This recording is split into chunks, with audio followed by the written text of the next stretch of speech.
ফুপির বাড়ি যেতে যেতে রাত হয়ে গেছে। আনুমানিক রাত 1টা কিংবা 2টা বেজে। আমি রাস্তা পার হতেই হঠাৎ দেখলাম মানুষ একটা নিচে পড়ে আছে। আমি একটু একটু করে এগোতে লাগলাম। ওই মানুষটার যত কাছে যাই ততই ভয় করতেছে। আমার পা কাঁপাকাঁপি শুরু হয়ে গেছে। আমি ওই ব্যক্তির সামনে গিয়ে যা দেখলাম, মাথা ঘোরানো শুরু করলো। মানুষটার মাথা কাটা দেখে মনে হচ্ছে কেউ জবাই করে দিছে। আমি ওখানে এক মুহূর্ত না দাঁড়িয়ে দৌড়ে চলে আসলাম। ফুফির দরজায় এসে টোকা দিতে লাগলাম। নিজেকে কেমন জানি অস্থির অস্থির লাগছে। শরীর পুরো ঘেমে একাকার হয়ে আছে। শার্টটা পুরো ভিজে গেছে। আমি এমনভাবে দরজা ধাক্কাচ্ছি, মনে হচ্ছে এখন ভেঙে যাবে। কিছুক্ষণ পর ফুপি চোখ ডলতে ডলতে এসে দরজা খুলে দিল। আমাকে দেখে ফুপি জড়িয়ে ধরলো। বাবা, তুই এত রাতে? পরে বলবো ফুপি, আগে ঘরে তো ঢুকতে দিবা। আচ্ছা আয়। আমি ঘরে ঢুকে তাড়াতাড়ি ওয়াশরুমে ঢুকলাম। এরপর চোখে মুখে পানি দিতে লাগলাম। গরমে ইচ্ছে করছে গোসল করে ফেলতে। আমি ফ্রেশ হয়ে বের হলাম। ফুপি আমার দিকে তাকিয়ে আছে। কি হলো ফুপি, এমন করে কি দেখছো? তুই আসবি আমাকে আগে বললি না কেন? আসলে তেমন কিছু না ফুপি, আর খাবার দাও, ক্ষুধা লাগছে। আচ্ছা বস, আমি নিয়ে আসছি। এরপর ফুপি গিয়ে খাবার নিয়ে আসলো আর এসে আমার পাশে বসলো। শুধু এক প্লেট আনছো? আমার কত ক্ষুধা লাগছে তুমি জানো? চুপ করে বসে থাক, আর এদিকে আয়, আমি খাইয়ে দিই। এরপর আমি ফুপির পাশে গিয়ে বসলাম। ফুপি আমাকে এক এক করে খাইয়ে দিতে লাগলো। আমি খাচ্ছি, কোনো কথা বলতেছি না। একটু যা দেখলাম চোখে শুধু ভাসছে। কি জঘন্যভাবে লোকটিকে মেরেছে, কারা এমন কাজ করতে পারে? আমি এসব ভাবতেছি, তৎক্ষণাৎ আমার ভাবনাতে ফুপি ব্যাঘাত ঘটালো। কি সমস্যা তোর? হ্যাঁ, কই কি ভ্যাবাচিকা খেয়ে গেলাম। তোকে কতক্ষণ ধরে রাখছি, তোর কোনো হোশ জ্ঞান নেই? কি ভাবছিস এত? কিছু না ফুপি। আর আসতে তোর এত দেরি হলো কেন? আচ্ছা ফুপি, আমি ঘুমাবো, প্রচুর ঘুম পাচ্ছে। সকালে উঠে সব বলবো। কি বলিস? আর এগুলো খাবি না? না, পেট ভরে গেছে। আচ্ছা যা, রুম চিনিস তো? এটা কি বললে ফুপি? আচ্ছা যা। আমি রুমে গিয়ে ব্যাগটা একপাশে রাখলাম। এরপর খাটের উপর বসলাম। কেন অস্থির অস্থির লাগছে, অত কিছু না ভেবে কম্বল নিয়ে ঘুমিয়ে পড়লাম। সকালে ঘুম থেকে উঠে দেখি আমার সারা শরীর ভিজে, অ্যান্ড পুরো বিছানাতেও পানি। আর থাকতে না পেরে ঠান্ডায় তাড়াতাড়ি উঠে পড়লাম। আর সামনে যাকে দেখলাম, মনটা কেন জানি খারাপ হয়ে গেল। তুই এখানে কেন? আমার বাড়ি আমি থাকবো না তো কে থাকবে? আর তুই কেন আসছিস? এমনি বেড়াতে আসছি। তো কখন যাবি এখান থেকে? আমার যখন ইচ্ছে হয়, তোকে কেন বলবো? আরে আয়ান বাবু, এত রাগ করো কেন? আমি তো জাস্ট মজা করছি। তুই সামনে থেকে যা, আমার মজা টজা ভালো লাগে না। তাই নাকি? ভালো লাগবে কিভাবে? তুই তো একটা। আর কিছু না বলে থেমে গেল। কি আমি? বল। তোর সাথে কথা বলার ইচ্ছে না, ফালতু ছেলে। এটা বলে ও হন হন করে চলে গেল। আমি কোনো মতে উঠে ওয়াশরুমে গেলাম। ওয়াশরুম থেকে বের হয়ে রেডি হতে লাগলাম। এর মাঝে আমার আর রুহির পরিচয় দিয়ে দেই। আমি হলাম আলভি আয়ান, সবাই আয়ান বলে ডাকে। এবার অনার্স 3য় বর্ষে। আর বাবা মা বলতে কেউ নেই, পৃথিবীতে শুধু একাই আমি। আপন বলতে শুধু ফুপি আছে। আর আমি একজন, না, গল্পের মাঝে কে ওটা জেনে যাবেন। রুহি হলো ফুপির একমাত্র মেয়ে, বড়ই আদরের। রুহি অনার্স ফার্স্ট ইয়ারে পড়ে। রুহির আব্বু ফুপা, তিনি একজন এমপি। গল্পে আসা যাক। আমি রেডি হয়ে নিচে গেলাম, গিয়ে দেখি ফুপা। আমি ওনাকে আঙ্কেল বলে ডাকি। কি খবর আয়ান, কখন আসলে? জি আঙ্কেল, কালকে। ও ভালো, বসো আমাদের সাথে। আরে বাবা, ও সুপাই বসু। আমার এরকম ভিটু টাইপের ভদ্র প্রকৃতির ছেলে ভালো লাগে না। তাই নাকি মা? আচ্ছা আঙ্কেল, আপনারা নাস্তা করে নেন, আমি কলেজ যাচ্ছি। ওহো বাবা, কিছু খেয়ে যেতে বলো।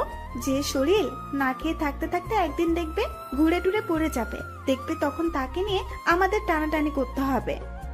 আমি রুহির দিকে রাগী চোখে তাকিয়ে আছি।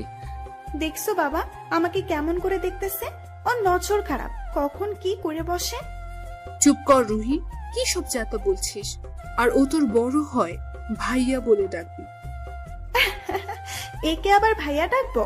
এটা কি বলো না। রুহির হাসি দেখে গা জ্বলে যাচ্ছে। আমি ওখানে এক মুহূর্ত না দাঁড়িয়ে কলেজে চলে গেলাম। এটা কি করলি মা? ও না খেয়ে চলে গেল। তো যাকগে, ওকে যে ওকে ডেকে খুঁজে খাওয়াতে হবে। রুহি, তুই কিন্তু বাড়াবাড়ি করছিস ওকে নিয়ে, কিছু বলবি না। আসছে দরদ দেখাতে। তোমরা মা মেয়ে ঝগড়া করো না। আর রুহি, আয়ান তোর ভাই হয়, সো ওর সাথে সম্মান দিয়ে কথা বলবি। আর ওসব গায়া টায়ারে ভাই ডাকতে পারবো না। এটা বলতেই ফুপি ওর গালে থাপ্পড় মারলো। চুপ কর তুই, এতক্ষণ অনেক বলেছিস আমার ছেলেকে, আর একটাও বাজে কথা বলবি না। মা, তুমি আমাকে ওই গায়া ছেলের জন্য মারলে, এটা ঠিক করলে না। এটা বলে রুহি খাবারের প্লেট ফ্লোরে আছাড় মেরে রাগে গজগজ করতে করতে কলেজে চলে আসলো। কলেজে এসে মাথায় হাত দিয়ে বসে আছি এমন সময় আমার ফ্রেন্ড রোহান আসলো। কেমন আছিস আয়ান? ভালো, তোর কি অবস্থা? ভালো। আর শোন, কি? তোকে আম্মু যেতে বলেছে। কিছুদিন আগেই তো আসলাম। আমি কিছু জানি না, আম্মু তোকে যেতে বলেছে। আচ্ছা, কলেজের শেষে না হয় যাব। ওকে চল, ক্লাসে যাই। আমি আর রোহান ক্লাসরুমে যাচ্ছি এমন সময় রুহি বাইক নিয়ে আমার সামনে এসে দাঁড়ালো। দেখলাম ও চোখ মুখ লাল হয়ে আছে। সোজা এসে আমার কলার ধরলো। সমস্যা কি তোর? কই, আমার আবার কি সমস্যা? তোর জন্য মা আজকে আমাকে বকা দিয়েছে। আমি তো তোকে এমনিতে এমনিতে ছেড়ে দিতে পারি না। এটা বলে ঠাস করে থাপ্পড় মারলো। আমি অবাক হয়ে ওর দিকে তাকিয়ে আছি। এটাই তোর উপহার। এটা বলে হনহন করে চলে গেল। আমি মুখটা একটু মালিশ করে মলিন হাসি দিয়ে হাঁটতে লাগলাম। আমি আর রোহান ক্লাসে বসে আছি। পাশে শুনতে পেলাম সবাই বলা বলি করছে কাল রাতে নাকি একটা লোক খুন হয়েছে। আচ্ছা আয়ান, তুই কি জানিস কাল রাতে একটা লোক খুন হয়েছে? কই না তো, কার থেকে শুনছিস? কি বলিস, আমাদের বাজারের পাশে ওই জায়গায় যেখানে আমরা সবাই মিলে আড্ডা দেই। ও, কে করছে খুন তোরা কি জানিস? না। কে বা কারা করেছে এরকম কোন আইডিয়া আছে তোর? কি কাউকে সন্দেহ হয়? আমার থেকে কেন জিজ্ঞেস করতেছিস? তুই জানিস না? আরে আমি আসছি যে বেশি দিন হয় নাই, এখানে মানুষ কে কি রকম কেমনে জানবো? আমরা কথা বলতেছি, এর মধ্যে আবির আর রাফি আসলো। কেমন আছিস মামা? ভালো, তোরা কেমন আছিস? এই তো তোর মতো। মামা, খুনের খবরটা জানিস? হুম। আমার মনে হয় কি জানিস, কি? আমার সন্দেহ হচ্ছে একজনই খুন করেছে, তবে কনফার্ম না। কে, নামটা তো বল। তুই কিছু মনে করবি না তো? আমি আবার কি মনে করব? ভাই, তুই জানিস তো রুহি কেমন। আগে আর কথা বলতে না দিয়ে ওর কলার ধরে দাঁড় করালাম। চুপ কর শালা, রুহির নামে একটা বাজে কথা বলবি না। আমি রাফির কলার ধরাতে সবাই আমাকে ধরে ফেললো। এরপর সবাই মিলে আমাকে রাফির থেকে ছাড়িয়ে নিল। দোস্ত, তুই সামান্য এই কথার জন্য আমার কলার ধরলি? সরি ভাই, রুহির নামে কেউ কিছু বললে সহ্য করতে পারি না। দেখিস একদিন সত্যিটা ফাঁস হবে। তোরা কি ঝগড়া করবি? চল সবাই মিলে একটা রেস্টুরেন্টে যাই আর আড্ডা মেরে আসি। না রে, মন ভালো নেই। আরে চল তো। এরপর সবার টানাটানিতে উঠে ওদের সাথে যেতে লাগলাম। গেট দিয়ে পার হতে দেখলাম রুহি একটা ছেলের সাথে বসে বসে হাসাহাসি করতেছে, আর ছেলেটাও সুযোগ বুঝে রুহির গায়ে ঢলে পড়ছে। আর ছেলেটাকে আজকে প্রথম দেখলাম। আমি ওদের সামনে গেলাম। রুহি, তোর পাশে ছেলেটাকে? যে হবে হোক, তোকে বলবো কেন? ছেলেটা সুযোগ বুঝে তোর গায়ে ঢলে পড়তেছে, আর তুই কিছু বলতেছিস না কেন? তুই আমার সামনে থেকে যা তো। ফুপিকে বলবো? আরে যা তো, যত সব পাগল ছাগল, কোথা থেকে আসে এসব? যান চলো তো, আমরা ওদিকে গিয়ে বসি। চলো। ওরা একজন আরেকজনকে জড়িয়ে ধরে উঠে অন্য পাশে গিয়ে বসলো। আমি চোখ নামিয়ে ওদের সামনে থেকে চলে আসলাম। আমি ফ্রেন্ডদের কাছে গেলাম। এই, তোরা ছেলেটাকে কেউ চিনিস নাকি? ছেলেটা আমাদের চেয়ারম্যান সাহেবের ছেলে। ছেলেটার চরিত্র কেমন? এই, তোরা কেউ কিছু বলিস না, দেখবি ও আবার তোদের কলার ধরবে। ভাই, তুই রাগ করছিস? সরি রে। আমি রাফিকে জড়িয়ে ধরলাম, মনটা খারাপ করে বললাম, জানিস ভাই, এই পৃথিবীতে আমার ফুপি ছাড়া কেউ নেই, আর আমি ফুপিকে অনেক অনেক ভালোবাসি। ওনার মনে কোনোভাবে কষ্ট দিতে চাই না, তাই মুখ বুজে সব সহ্য করি। সরি ভাই, তুই মন খারাপ করিস না। শালা তোদের কথাবার্তা শেষ হলে চল তো। এরপর আমরা একটা রেস্টুরেন্টে গেলাম। গিয়ে ওখানে খাওয়া দাওয়া করে কিছুক্ষণ ঘোরাঘুরি করে বাড়ি চলে আসলাম। আমি এসে দেখি আঙ্কেল, চেয়ারম্যান সাহেব সবাই মিলে বসে মিটিং করতেছে। আমি কিছু না বলে পাশ কাটিয়ে চলে গেলাম। রুমে গিয়ে ফ্রেশ হয়ে খাওয়া দাওয়া করে রুমের দরজা লক করে দিলাম। এরপর ল্যাপটপ নিয়ে বসে বসে কাজ করতে লাগলাম। আমার অ্যাসিস্ট্যান্ট আরোহীকে কল দিলাম।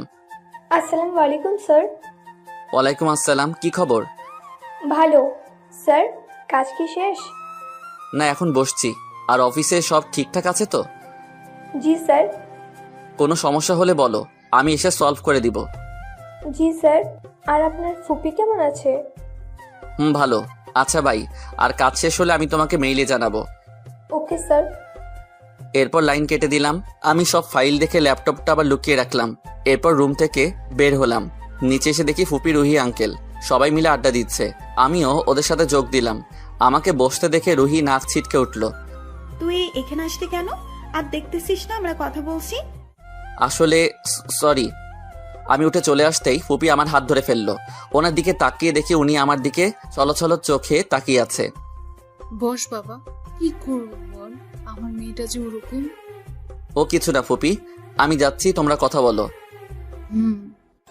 আমি আবার রুমে ঢুকে মোবাইলটা হাতে নিলাম। গিয়ে কিছুক্ষণ ফেসবুক ঘাটাঘাটি করলাম। গল্পে কে কেমন কমেন্ট করতেছে এসব দেখতেছি। এরপর মনটা যেন কেন জানি খারাপ হয়ে যাচ্ছে। বুক ফেটে কান্না আসতে চাইছে। আমি রুমের মধ্যে পাইচারি করতে লাগলাম। শূন্য বুকটা কেমন জানি ফাঁকা ফাঁকা লাগতেছে। মা বাবার কথা খুব মনে পড়তেছে। জানালা দিয়ে বাইরে দেখলাম আজকে চাঁদ উঠেছে। আমি রুমের মধ্যে এক মুহূর্ত না দাঁড়িয়ে ছাদে উঠে গেলাম। এরপর রেলিং ধরতে যাচ্ছি, তখন সামনে যাকে দেখতেছি রুহি কার সাথে যেন হেসে হেসে কথা বলতেছে। হঠাৎ পিছন ফিরে আমাকে দেখে যা করলো, আমি নিশ্চুপ হয়ে দাঁড়িয়ে আছি। রুহি ফোনটা ওর পকেটে রেখে আমার দিকে তেড়ে আসলো আর এসে কুত্তার বাচ্চা বলে থাপ্পড় একটা লাগাই দিল। এই ফকিরের বাচ্চা, এখানে কেন আসছিস? চুপ করে দাঁড়িয়ে আছি। কিরে, কান দিয়ে কথা ঢুকে না? তোকে না বলছিস সামনে থেকে যেতে? আর কখনো সাদের আশেপাশেও যেন না দেখি। রুহি, আমি তোর ছোট না বড়? শোন, আমি আমার জানের সাথে কথা বলছি, মাঝখানে এসে আমাদের কথার মাঝে ভঙ্গ করিস না। আমার রাগ উঠলে কিন্তু পরিণাম ভালো হবে না। আচ্ছা সরি, আমি যাচ্ছি। আমি ওর সামনে থেকে এসে ছাদের অন্য পাশে এসে দাঁড়ালাম। রেলিংয়ে হাত দিয়ে দাঁড়িয়ে দাঁড়িয়ে আকাশ দেখতেছি।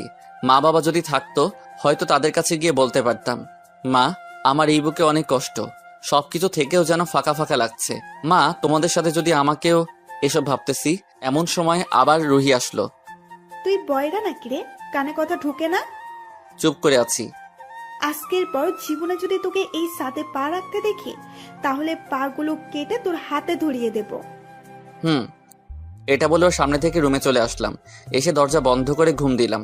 রাতে ফুপি ডাকছে কিনা জানি না, সকালে উঠলাম দেখি রুহি ছাড়া বাড়িতে কেউ নেই। আমি কোনো কথা না বলে বাহিরে বের হতে যাব, অমনি ওই দাঁড়া। বল। বল না, বলেন বলবি, আপনি করে বলবি। আচ্ছা বলেন। যা, আমার জন্য নাস্তা বানিয়ে আন। পারবো না। কি বললি তুই? আমি কি জিনিস তুই মনে হয় জানিস না। যেটা বলছি ওটা কর, না হলে এর ফল ভালো হবে না। পারবো না, যা ইচ্ছা করেন। আমি চলে আসতে যাব, অমনি রুহি আবার বলল, তুই কি এই বাড়িতে থাকতে চাস? যদি থাকতে ইচ্ছে হয় তাহলে আমার কথা শুনতে হবে। পারবো না। ওকে, যেতে পারিস, কিন্তু মনে রাখিস এর ফল কিন্তু খুব ভয়াবহ হবে। যত্তসব ফালতু। এটা বলে আমি ঘর থেকে বের হয়ে কলেজে গেলাম। এরপর ক্যান্টিনে গিয়ে নাস্তা নিয়ে খেতে বসছি, অমনি মেয়ে একটা এসে আমার খাবারগুলো ধাক্কা দিয়ে নিচে ফেলে দিল। আমি রাগে ফুসতে ফুসতে মেয়েটার দিকে তাকালাম। খাবারগুলো ফেললেন কেন? আপনি? দেখলাম মেয়েটা কথা বলতে ভয় পাচ্ছে। মনে হচ্ছে মেয়েটা ভুল করে এসব করেছে। আমি কি করছি? আপনি আমার জায়গায় বসছেন কেন? তাই বলে আপনি আমার খাবার ফেলে দিবেন? আপনাকে এখানে কে পাঠিয়েছে? কেউ না। বলেন কে পাঠিয়েছে? বললাম তো কেউ না। মেয়েটা একটু জোরে কথা বলতেই সবাই আমার দিকে উৎসুক দৃষ্টিতে তাকিয়ে আছে। একটু পর দেখলাম রুহি ওর দলবল নিয়ে আমার সামনে এসে হাজির, আর ওর হাতে হকি স্টিক। আপু, ও আপনাকে কি বলছে? ও আমাকে রুম ডেট করার জন্য জোর করছে। আপনি রাজি হচ্ছেন না বলে আপনাকে হুমকি দিচ্ছে, তাই তো? কি বলছে ও আপনাকে? আমি অবাক হয়ে মেয়েটার দিকে তাকিয়ে আছি। কি বলতেছে মেয়েটা? আমি যদি ওর কথায় রাজি না হই তাহলে আমাকে জোর করে ধর্ষণ করবে। আপনি এখন যেতে পারেন আপু, আমি দেখছি কি করা যায়। ওই অচেনা মেয়েটা যাওয়ার সাথে সাথে সবাই আমাকে চিচি করতে লাগলো। কেউ কেউ বলে উঠলো, আপনাকে দেখে তো অনেক ভদ্র মনে হয়, আপনি এমন কাজ করেন? এই, তোরা ওকে ধর আর নিয়ে চল আমাদের জায়গায়। সাথে সাথে রুহির বন্ধুরা আমাকে ধরে শহীদ মিনারের সামনে নিয়ে গেল এবং আমার হাত পা গুলো বাঁধলো। রুহি হকি স্টিক দিয়ে আমার হাঁটু বরাবর বাড়ি মারলো। আমি আহা বলে চিৎকার করে উঠলাম। মেয়েদের জোর করার, ধর্ষণ করার অনেক শখ, তাই না? এটা বলে আবার বাড়ি মারলো। আমি মাটিতে হাঁটু গেড়ে বসে পড়লাম। রুহি এসে আমার মাথার চুলগুলো ধরলো। তোর অনেক সাহস না? কথা বল, আবার তুলেও নিয়ে যাবি? চুপ করে নিচের দিকে তাকিয়ে আছি। এই, তোরা দাঁড়িয়ে কি দেখছিস? মার শালারে, ওর বুকের কলিজা বেড়ে গেছে, মেয়েদের তুলে নিয়ে যাওয়ার হুমকি দেয়, এমন ভাবে মারবে যে উঠে দাঁড়াতে না পারে। রুহির বন্ধু বান্ধবী সবাই সে থাপ্পড়, কেউ কেউ থুতু মারলো। হঠাৎ পিছন থেকে কেউ একজন মাথায় বাড়ি মারলো। মাথা দিয়ে গড়গড় করে রক্ত বের হতে লাগলো। হাত পা বাঁধা, বুক ফেটে কান্না আসতেছে। সবকিছু কেমন যেন ঝাপসা ঝাপসা লাগতেছে। চোখ দিয়ে অঝোর ধারায় পানি পড়তেছে। দূরে দেখলাম আমার সব বন্ধুরা দাঁড়িয়ে দাঁড়িয়ে দেখতেছে। রুহির দিকে তাকিয়ে দেখি ও হাসতেছে। আমি আস্তে চোখ বন্ধ করে ফেললাম, হয়তো এটাই শেষ নিঃশ্বাস। মাটিতে লুটিয়ে পড়লাম। একটু একটু যখন জ্ঞান ছিল তখনও দেখলাম সবাই মারতেছে। হাত পা নাড়াতে চাচ্ছি, পারছি না। যে যতক্ষণ ইচ্ছে মারলো। আমি যখন নড়াচড়া বন্ধ করে দিছি তখন রুহি, এই শালা মনে হয় মরে গেছে। চেক করে দেখ, বেঁচে থাকলে হাসপাতালে পাঠিয়ে দে। এরপর রাহুল আমাকে চেক দেখলো। সিফাত বেঁচে আছে, এই শালা। যেটা বলছে ওইটা কর। ওকে দোষ। এরপর ওরা সবাই মিলে আমাকে ধরাধরি করে হাসপাতালে পাঠালো। এরপর ভর্তি করে দিল। আমি যখন চোখ খুললাম পাশে দেখলাম কলেজের ওই মেয়ে যার জন্য আমার আজ এমন অবস্থা। আমি মেয়েটাকে দেখে মুখটা অন্যদিকে করে রাখলাম। ওই মেয়ে হয়তো এটা বুঝতে পেরেছে। এরপর মেয়েটা কান্না করে দিল। আমার পা জড়িয়ে ধরে কান্না করতেছে। এ কি, আপনি আমার পা ধরছেন কেন? আমি অনেক বড় অপরাধী। আমি জানি আপনি আমাকে কখনো মাফ করবেন না। কিসের মাপের কথা বলছেন আপনি? কলেজের ওই ব্যাপারে। আচ্ছা, ওসব বাদ দেন, মাফ করে দিছি। সত্যি? আমি জানি আমাকে রুহি ইচ্ছে করে মেরেছে। মাঝখানে এই বোনটা আসলো, হয়তো জোর করে আমার নামে মিথ্যা বলতে বলেছে। আপনার নাম কি? আসমা মনি। ও, কোন ইয়ারে পড়েন? ইন্টার সেকেন্ড ইয়ারে। ও গুড। ঘরে কে কে আছে তোমার? আমি আর মা। তুমি পড়ালেখা করো কেমন করে? টিউশন করে। ও আচ্ছা, আমি এখানে কতদিন ধরে আছি? 2 দিন ধরে। আমাকে কেউ দেখতে এসেছে? একটা আপু আসছিল। ও, নাম কি? আমরা কথা বলতেছি এমন সময় আরোহী ঢুকলো। এসে আমার মাথার পাশে বসলো। এখন কেমন লাগতেছে? ভালো। স্যার, কে বা কারা আপনাকে এইভাবে মেরেছে, কাউকে কি চিনেন? না, আমি ওদের কাউকে চিনি না। হঠাৎ করে এসে হামলা করে চলে গেল। ভাইয়া। আসমাকে থামিয়ে দিয়ে, কাউকে চিনি না আমি। আর আরোহী, তুমি একটু বাইরে যাবে? Okay sir. আরোহী যখন বাইরে গেল আসমা এবার জিজ্ঞেস করতে লাগলো, ভাইয়া আপনি এটা কি করলেন? কোনটা? আপনাকে যারা মেরেছে তাদের তো আপনি চিনেন। আরে ও কিছু না। আর কত মার খেতে হয় জানি না। কেন ভাইয়া? কিছু না, সময় হলে জানতে পারবে। আর তোমাকে রুহি কি বলছে যার জন্য আমার উপর মিথ্যা অপবাদ দিলে? ভাইয়া, রুহি আপু বলেছে আমি যদি আপনার উপর মিথ্যা অপবাদ না দিই তাহলে আমাকে পরীক্ষা দিতে দেবে না। সামান্য একটা বিষয় আর তুমি ভয়ও পেয়ে গেলে? ভাইয়া, রুহি যেটা বলে ওটা করতে হয়, না করলে অন্য কিছু হয়। ও ভাইয়া, আপনি কিছুক্ষণ ঘুমান, আমি আসছি। আমি কিছুক্ষণ এপাশ ওপাশ করে আবার ঘুমিয়ে পড়লাম। 3 দিনে কোনো রকম সুস্থ হলাম। সবসময় দেখলাম আসমা আর আরোহী পাশে ছিল, তবে আরোহীকে থাকতে দিতাম না, কারণ ও পরিবার সংসার আছে। যাই হোক, আরোহী হাসপাতালে সব বিল দিয়ে দাও। জি স্যার। আসমা, জি ভাইয়া। তুমি এখন বাড়ি চলে যাও, কাল কলেজে দেখা হবে। ভাইয়া, আপনি কোথায় যাবেন এখন? ও তোমাকে চিন্তা করতে হবে না, তুমি যাও আর ভালো করে পড়ালেখা করো। আচ্ছা। আর শুনো, কোনো সময় যদি কিছুর প্রয়োজন হয় আমাকে বলিও। আজকে থেকে মনে করো আমি তোমার বড় ভাই। আরোহী, ওকে একটা 10,000 টাকার চেক লিখে দাও। জি স্যার। আরোহী চেকটা লিখে আসমাকে দিল। আসমা আমার দিকে তাকিয়ে আছে। কি হলো, এমন করে তাকিয়ে আছো কেন? করুণা করছেন নাকি ভাইয়া? একটু আগে না বলছে আমি তোমার বড় ভাই? এরপর আরোহী আসমাকে চেকটা দিল। আমি আরোহীকে বলে গাড়ি একটা নিয়ে আবার ফুপির বাড়ি গেলাম। ফুপি আমাকে দেখে দৌড়ে আসলো। কি হয়েছে বাবা তোর? তোর এমন অবস্থা কেন? আমার মুখে হাত বুলাচ্ছে আর জড়িয়ে ধরে কান্না করতেছে। ফুপি, শান্ত হও, আমার কিছু হয়নি। মনে হয় আমার মৃত্যু আজরাইল ছাড়া অন্য কারো হাতে লেখা নাই। কে করেছে এমন? নাম বল, আমি তোর আঙ্কেলকে বলছি। না ফুপি, কাউকে কিছু বলো না। আর আঙ্কেলকে বললে আঙ্কেল চিন্তা করবে। আমার ছেলের গায়ে হাত তোলার এমন সাহস কার হয়েছে? একবার বল বাবা। বললাম তো ফুপি, কেউ কিছু করেনি। আমি গাড়ি অ্যাক্সিডেন্ট করেছি। আমি রুমে যাচ্ছি ফুপি, পারলে কিছু খাবার পাঠিয়ে দিও। আমি সিঁড়ি দিয়ে উপরে উঠতেছি, এমন সময় পিছনে দেখলাম রুহি। ও মুখ ভেঙচি কেটে অন্যদিকে ফিরে গেল। আমি এত কিছু পাত্তা না দিয়ে রুমে ঢুকলাম। এরপর কিছুক্ষণ ঘুমিয়ে গেলাম। বিকেলের দিকে উঠে ফ্রেশ হয়ে নিচে গেলাম। দেখলাম শুভ, ওর বাবা মা, আঙ্কেল, ফুপি সবাই বসে কথা বলতেছে। আর শুভর পাশে দেখলাম রুহি শাড়ি পরে বসে আছে। আমি নিচে নামতে দেখে, আয়ান এদিকে আয়। বলো ফুপি। আমি ওনাদের সামনে যেতে আমাকে সবার সাথে পরিচয় করিয়ে দিল। এরপর আমি ওখানে বসে বসে ওদের কথা শুনতে লাগলাম। আর কিছুটা শুনে বুঝলাম যে এখানে রুহির আর শুভর বিয়ের কথা চলতেছে। আমি কিছু না বলে চুপ মেরে বসে রইলাম। তা বেয়া সাহেব, বিয়ের তারিখ কখন করলে ভালো হবে? আমার মতে কিছুদিন পর হলে মনে হয় ভালো হবে। আর আমাদের সামনে ইলেকশন, কিছুটা ঝামেলার মধ্যে থাকবো। রুহির মা, শফিক সাহেব ঠিক বলেছে। আর রুহিও ততদিন পড়ালেখা করুক। আপনাদের ইচ্ছে। এরপর সবার কথাবার্তা শেষ হলে রুহিকে একটা আংটি পরিয়ে দিয়ে চলে গেল। আমি ছাদে গিয়ে মাথায় হাত দিয়ে বসে পড়লাম। কি থেকে কি হয়ে গেল। আমি এখানে আসাটাই মনে হয় ভুল হয়েছে। রুহিকে কিছু বলতে পারলাম না। হয়তো মনের কথাগুলো কখনো আর বলা হলো না। মনের কথা মনের মধ্যে থেকে যাবে। হঠাৎ মনে হলো পিছনে কেউ একজন আসতেছে। আমি চোখের পানি মুছে স্বাভাবিক হয়ে দাঁড়ালাম। কিছুক্ষণ পর মনে হলো কেউ একজন আমার কাঁধে হাত রাখলো। কেঁদে কেটে আর লাভ নাই, সময় থাকতে জিনিসের কত দিতে হয়, বুঝলে? আমি চুপ করে দাঁড়িয়ে আছি, কিছু বলার সাহস পাচ্ছি না। আহারে বেচারা, কত মান না খেলো। আমি তো মনে করছি মরে টরে যাবি। আমি কিছু না বলে চুপ করে শুনতেছি। আর তোকে না বললাম আমার বাড়িতে না আসতে? তুই এত বেহাইয়া কেন রে? লজ্জা শরম নাই তোর? আমার কাঁধ থেকে ওর হাত নামিয়ে রুমে চলে গেলাম। এরপর ব্যাগটা হাতে নিয়ে নিচে আসলাম। কোথায় যাচ্ছিস বাবা? সরি ফুপি, আমার একটা কাজ আছে, তাই আমাকে যেতে হবে। কি কাজ আমাকে বল। তেমন কিছু না, কয়েকদিন ওখানে থাকতে হবে, আর কাজ শেষ হলে চলে আসব। আচ্ছা, ভালো থাকিস, আর পৌঁছে আমাকে ফোন দিস। আমি বাইরে গিয়ে একটা সিএনজি নিয়ে বাস স্টেশনে গেলাম। এরপর একটা সিট নিলাম। এরপর কিছু খাবার নিলাম, যদি ক্ষুধা লাগে। এরপর বাসে উঠে আমি সিট নাম্বার দেখতে দেখতে সামনে যেতে লাগলাম। আমার সিট বরাবর যখন গেলাম, দেখলাম আমার সিটের একটা মেয়ে বসে আছে। আপু, আপনি যেটাই বসছেন ওটা আমার সিট, আপনি একটু চেক করে নিলে ভালো হয়। এই সিটটা দিতে পারবো না। কেন? শুনেন, ঢাকা যেতে অনেক সময় লাগবে, আর আমি জানালার পাশে ছাড়া বসতে পারি না।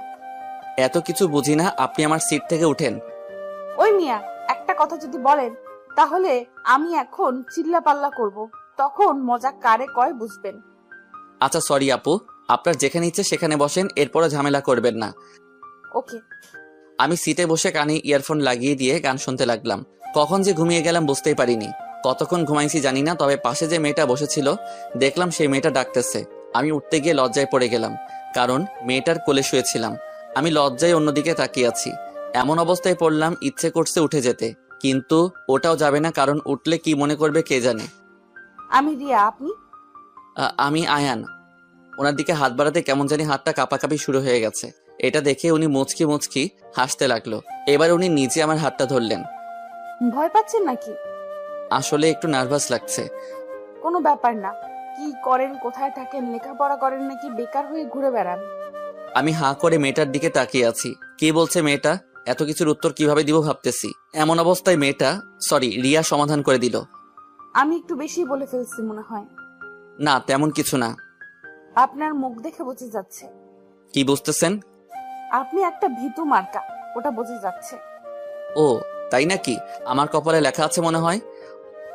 আচ্ছা, আপনি কি করেন ওটা তো বলেন। অনার্স 3য় বর্ষে পড়ি, আর বাড়ি ঢাকায়। তেমন কিছু করি না, তবে ছোটখাটো একটা জব করি। আর আপনি? অনার্স 2nd ইয়ার, বাড়ি ঢাকা, এন্ড মা বাবা বলতে কেউ নেই, এতিম। এই যে ম্যাম, সত্যি আপনার মা বাবা বলতে কেউ নেই? মিথ্যা বলবো কেন? না মানে আমারও নাই, তাই আর কি। থাকেন কোথায় আপনি? ঢাকায় হোস্টেল থেকে পড়াশোনা করি। পড়ালেখার খরচ কে দেয়? টিউশন থেকে যা পাই তা দিয়ে চলে যায়। ও। আমি চুপ করে বসে রইলাম। রিয়াও কিছু বলছে না, আমিও আর আগ বাড়িয়ে কিছু বলতেছি না। আপনার নাম্বারটা কি দেওয়া যাবে? আসলে আমি কাউকে আর কিছু বলতে দিল না। আমার হাত থেকে মোবাইলটা নিয়ে নিল। এরপর নাম্বার নিয়ে আমাকে আবার দিয়ে দিল। আমি বোকাশোকা হয়ে বসে রইলাম। ঢাকা যেতে তো অনেক সময়, একটা গল্প বলেন। জানি না। মিথ্যা বলেন কেন? যেটা বলছি সেটা বলেন। সত্যি বলবো না মিথ্যা বলবো? আপনি যেরকম ইচ্ছে বলেন। অনেক লম্বা কাহিনী, শুনে শেষ করতে পারবেন না। পরে হলেও একদিন শুনে নেব, এখন শুরু করেন। তাহলে 10 বছর আগে চলেন। অতীত। আমি আর রুহি স্কুলে যাচ্ছি। আগে রুহির বাড়ি আর আমার বাড়ি একই শহরে ছিল, তবে এখন ওনারা গ্রামে থাকে। আর রুহির আব্বুর তেমন জায়গা জমি ছিল না, তবে উনি রাজনীতি করতেন আর এলাকায় ওনার নাম ডাক ছিল। রুহি প্রতিদিন স্কুলে যাওয়ার সময় আমাকে সাথে নিয়ে যেত। এমন একটা দিন নেই যে রুহি আমাকে ডাকে না। শুক্রবার হলে ও ডেকে যাবে। আর রুহি বেশিরভাগ সময় আমাদের বাড়ি থাকতো। তো এমন একদিন রুহি আমার রুমে এসে আমার কানে সুরসুরি দিতে লাগলো। আমি হাত দিয়ে ওর হাত নাড়া দিলাম, একটি পর আবার দিল। আমি এবার উঠে পড়লাম। সমস্যা কি তোর? কুত্তা, স্কুলে যাবি না? না, তুই যা। কোনো কথা নাই, তাড়াতাড়ি ফ্রেশ হয়ে নে। আমি আজ যাব না।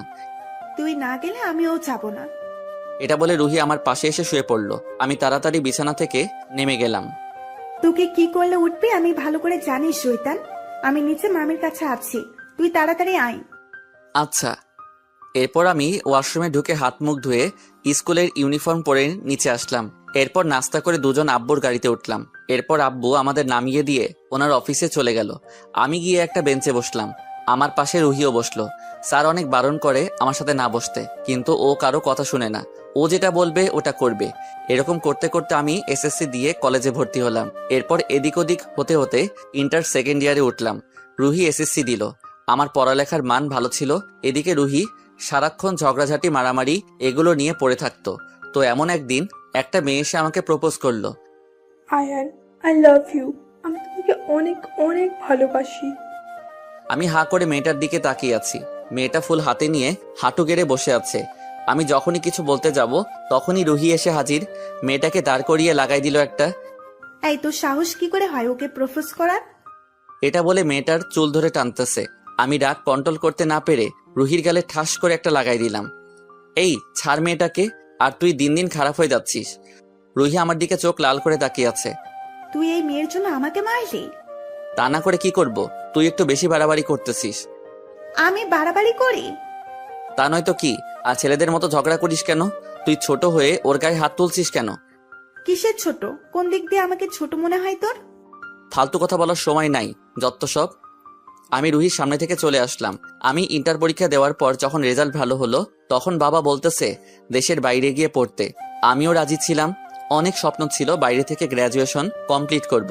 সবকিছু রেডি করে আমার তারিখ পড়লো যাওয়া একদিন আগে। রুহি আমাদের বাড়ি আসলো। আয়ান, কি করিস? দেখ, আমি তোর বড়। সমস্যা নাই, বেশি না, 2 বছরের। 2 বছর মানে বেশি না? আমার জন্য বেশি না।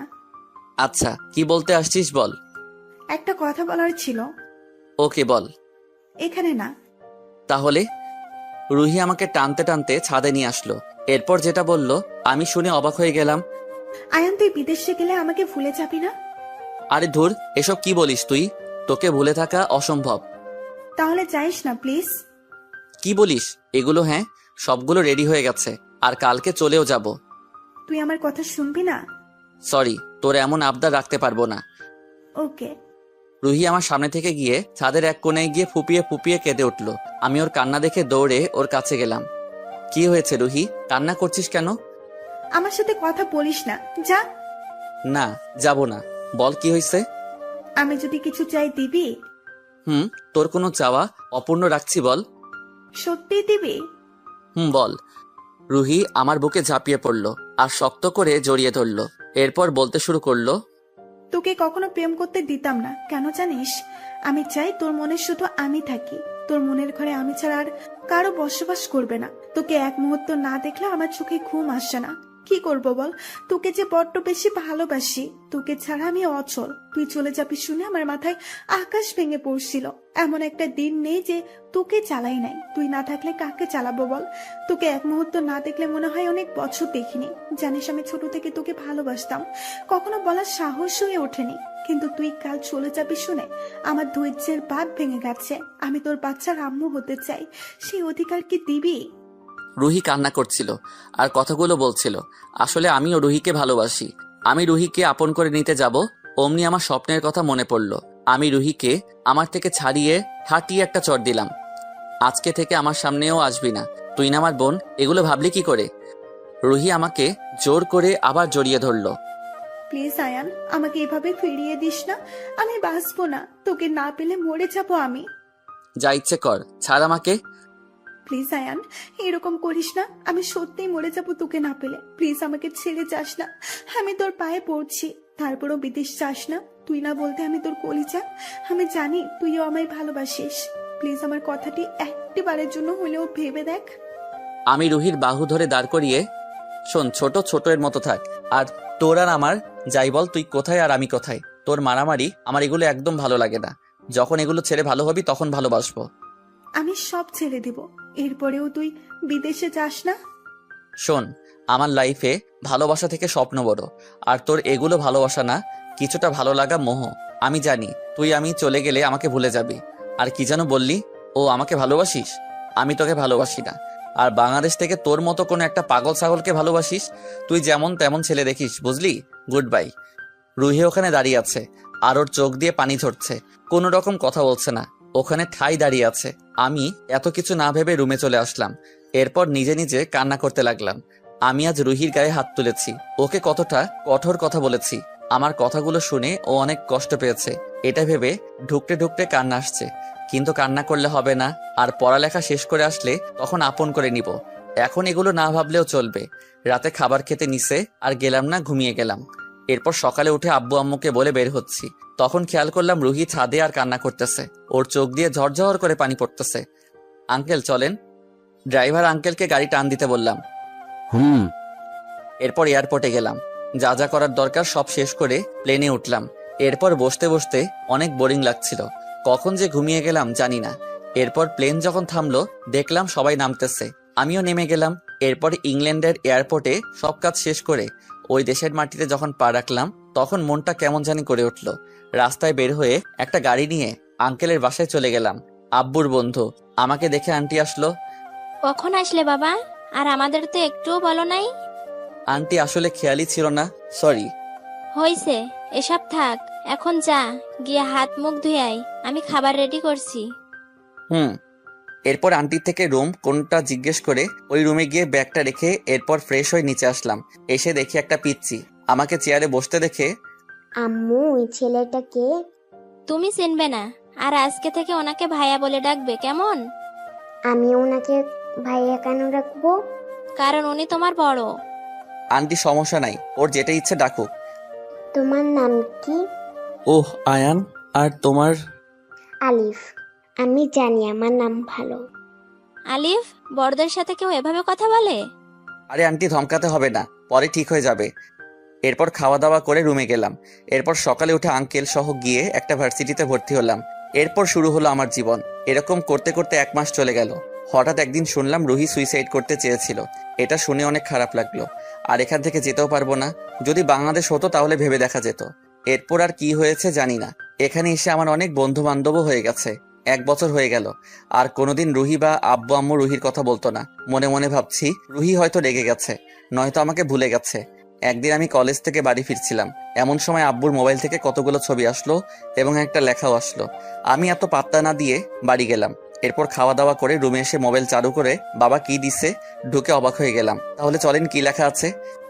আয়ন বাবা, তোর সাথে আর হয়তো দেখা হবে কিনা জানি না। আমি আর তোর মা গাড়ি চালিয়ে একটা জায়গায় যাচ্ছি, কিন্তু কত দূর আসছি ঠিক জানি না। আমাদের গাড়ি ব্রেকের তার ছিঁড়ে গেছে, বাঁচবো কিনা ওটাও জানি না। আমরা মারা গেলে আমাদের মনে করে কান্নাকাটি করিস না বাবা, আমরা সবসময় তোর সাথে আছি। আর যে কাগজগুলো দিলাম ওগুলো আমাদের কোম্পানির দলিল। বাবা তুই যত তাড়াতাড়ি পারিস চলে আসিস। ভালো থাকিস বাবা, আমাদের জন্য একদম কান্না করবি না। এটা দেখে বুকে কেমন জানি করে উঠলো, চোখ দিয়ে আপনা আপনি পানি গড়িয়ে পড়তে লাগলো। আমি রুহির আব্বুর কাছে ফোন দিলাম। আঙ্কেল আপনি কোথায়? আয়ান, তোর বাবা আর মা নেই, আমাদের ছেড়ে চলে গেছে। এটা হতে পারে না আঙ্কেল, ফুপিকে দেন। আঙ্কেল যখন ফুপিকে দিল দেখলাম আন্টি কান্না করতেছে। কান্না করার জন্য উনি কথা বলতে পারছে না। আয়ান ভাই আমাদের ছেড়ে চলে গেছে। আমার মুখ দিয়ে কোনো কথা বের হচ্ছে না, চুপ করে রইলাম, আর চোখ দিয়ে পানি পড়তেছে। হঠাৎ কান থেকে মোবাইলটা পড়ে গেল, আমার মাথাটা ঘোরাতে লাগলো, ধপ করে নিচে পড়ে গেলাম। এরপর যখন চোখ খুললাম দেখি বিছানায় শুয়ে আছি, পাশে দেখলাম আঙ্কেল আন্টি কান্না করতেছে। বাবা তোর কি হয়েছে? আমরা আছি তো, তোর কোনো চিন্তা করতে হবে না। আন্টি আব্বু আম্মুকে ছাড়া কেমনে থাকবো? দুনিয়াতে বাবা মা ছাড়া কেউ নেই আন্টি। আঙ্কেল পাশে ছিল, আঙ্কেল আমাকে জড়িয়ে ধরে কান্না করতে লাগলো। দীর্ঘ 1 মাস কোনো মতে কেটে গেল। এরপর আমি পরীক্ষা দিয়ে আবার বাংলাদেশে ব্যাক করলাম। প্রথমে আমাদের বাড়ি গেলাম, কিছুদিন থাকলাম, কিন্তু যতদিন থাকি বাবা মায়ের বিভিন্ন স্মৃতি দেখে দিন দিন কেমন জানি অধপতন হতে লাগলো। এরপর এক আঙ্কেলের সাহায্য নিয়ে বাবার অফিসে গেলাম। গিয়ে সবকিছু ঠিকঠাক করে ফুপির বাড়ি গেলাম।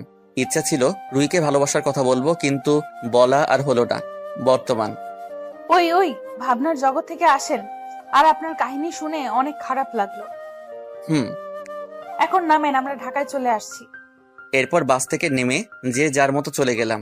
আমি বাড়ি চলে আসলাম। বাড়িতে পা রাখতে দেখলাম ঘরের সব জিনিস এলোমেলো অবস্থায় পড়ে আছে। আমি আস্তে আস্তে ঘরের সব জায়গায় হেঁটে হেঁটে দেখতে লাগলাম কি হয়েছে, ঘরে বা কে আসলো। আমি আমার রুমে ঢুকে ফ্রেশ হয়ে আবার বের হলাম বাইরে। ক্ষুধাও লাগছে অনেক, কিছু একটা তো খেতেই হবে। আমি একটা রেস্টুরেন্টে ঢুকলাম। এরপর হালকা পাতলা কিছুটা খেয়ে অফিসে চলে গেলাম। আমি ঢুকতে সবাই আমাকে সালাম দিতে লাগলো। অনেকের মনে হয়তো প্রশ্ন, আমাকে চিনলো কেমনে ওরা। আসলে আমি আব্বুর সাথে আগে অফিসে আসতাম, এরপর ঘোরাঘুরি করে চলে যেতাম, আর বিদেশ থেকে এসে ও এখানে আসলাম, এই হিসেবে সবাই চিনে। আমি আমার কেবিনে বসলাম। আমি আসতে দেখে আরোহী আসলো। স্যার, আসতে পারি? অবশ্যই। আর আমার রুমে আসতে তোমার পারমিশন নিতে হবে না। জি স্যার। তোমার বাচ্চা জামাই কেমন আছে? ভালো। আমি জানি ওর মুখ কালো করার কারণ, তা হলো আরোহীর জামাই রোড অ্যাক্সিডেন্টে পঙ্গু হয়ে গেছে। ওদের আর্থিক অবস্থা ভালো না। মুখ কালো করে আছো কেন? বাড়িতে কোনো সমস্যা? না না না না। বুঝছি, বলতে হবে না। আর হাতে ফাইলগুলো দাও। আজকে কোনো মিটিং আছে? জি স্যার। কার সাথে? আরকে গ্রুপ অফ ইন্ডাস্ট্রির মালিকের সাথে। ও, আর কয়টার সময় ওরা এখানে আসবে, নাকি আমাদের যেতে হবে? স্যার, আসলে ওনারা একটু বিজি, আর আমাদের একটা ঠিকানাও দিয়েছে। আরোহী একটা জায়গার নাম দেখলো। ওকে, চলো তাহলে। এরপর আরোহী আর আমি ওই ঠিকানায় গেলাম। দেখলাম ওটা একটা কফি শপ। আমি ভেতরে ঢুকে যাকে দেখলাম, আমি ভিতরে গিয়ে দেখলাম রিয়া বসে আছে আর মোবাইল টিপতেছে। আমি গিয়ে ওর সামনে দাঁড়ালাম। আমাকে দেখে রিয়া দাঁড়িয়ে গেল। আরে আয়ান, তুমি এখানে? আমারও তো একই প্রশ্ন, তুমি এখানে? আমার একটা কাজ ছিল, এই আর কি, তাই আসা হলো। তোমার কি কাজ শুনি? আমারও সেম। একটা কোম্পানির সাথে আমাদের একটা ডিল আছে, ছোটখাটো একটা মিটিং। ও। রিয়া কি জানি ভাবতে লাগলো। এরপর এদিক ওদিক ঘুরে তাকাতে লাগলো। এরপর যখন আরোহীকে দেখলো, একবার আমার দিকে তাকাচ্ছে, আবার আরোহীর দিকে তাকাচ্ছে। এরপর কি জানি ভেবে উঠে চলে যেতে নিলে আমি হঠাৎ করে হাত ধরে ফেললাম। কি হলো, আপনি উঠে যাচ্ছেন কেন? কি হলো ম্যাম? আর উনি আয়ান চৌধুরী, যার সাথে আপনি মিটিং করার কথা ছিল। আমি আরোহীর মুখে ম্যাম শুনে রিয়ার দিকে তাকালাম। দেখলাম রিয়া মুখ নিচু করে আছে। আপনি অনেক বড় মিথ্যাবাদী।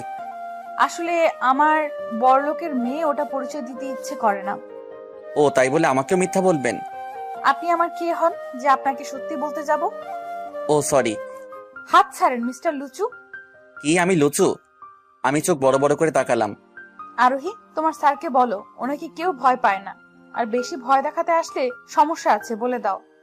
ম্যাম, আপনারা পূর্ব থেকে পরিচিত নাকি? না। তুমি একটু এদিকে যাও, তোমার স্যারের সাথে কথা আছে। আচ্ছা। এই, তুমি কোথাও যাবে না, এখানে বসো। আরে স্যার, আপনারা কথা বলেন, আমি আপনাদের মাঝে কাবাবে হাড্ডি হতে চাই না। আরোহী আমাদের সামনে থেকে গিয়ে অন্য পাশে বসলো। এটা কি ছিল? কিছু না, জাস্ট সিনেমার কিছু অংশ। আর আরোহীকে একটু আগে কি বলছিলেন? কেন, তুমি শুনো নাই? এখন আবার তুমি? রিয়া হাসতে লাগলো। আমি ওর দিকে পলকহীন ভাবে তাকিয়ে আছি। সমস্যা কি? কোথায়, কিসের সমস্যা? তাহলে এইভাবে তাকিয়েছিলে কেন? ও, এই একটা। হয়েছে, তুতলাতে হবে না, এখন বাড়ি যান। আমি আব্বুকে বলে দিব আপনাদের ফাইলে সাইন করে দিতে। এটা বলে চলে যেতে লাগলো। কিছু দূর গিয়ে আবার এগিয়ে আসলো। ওই, আর কোনো মেয়ের দিকে তাকাবা না। আগে যা ইচ্ছে দেখার দেখি ফেলছো, এখন থেকে যদি কোনো মেয়ের দিকে তাকাও, মেরে তক্তা বানাবো। এটা বলে হাসতে হাসতে চলে গেল। রিয়া চলে যেতেই আরোহী এসে আমার পাশে দাঁড়ালো। দেখা শেষ স্যার। চুপ করো, আর আমি কাউকে দেখতেছি না, চলো। দেখতেছি তো। আমি অফিসে গেলাম।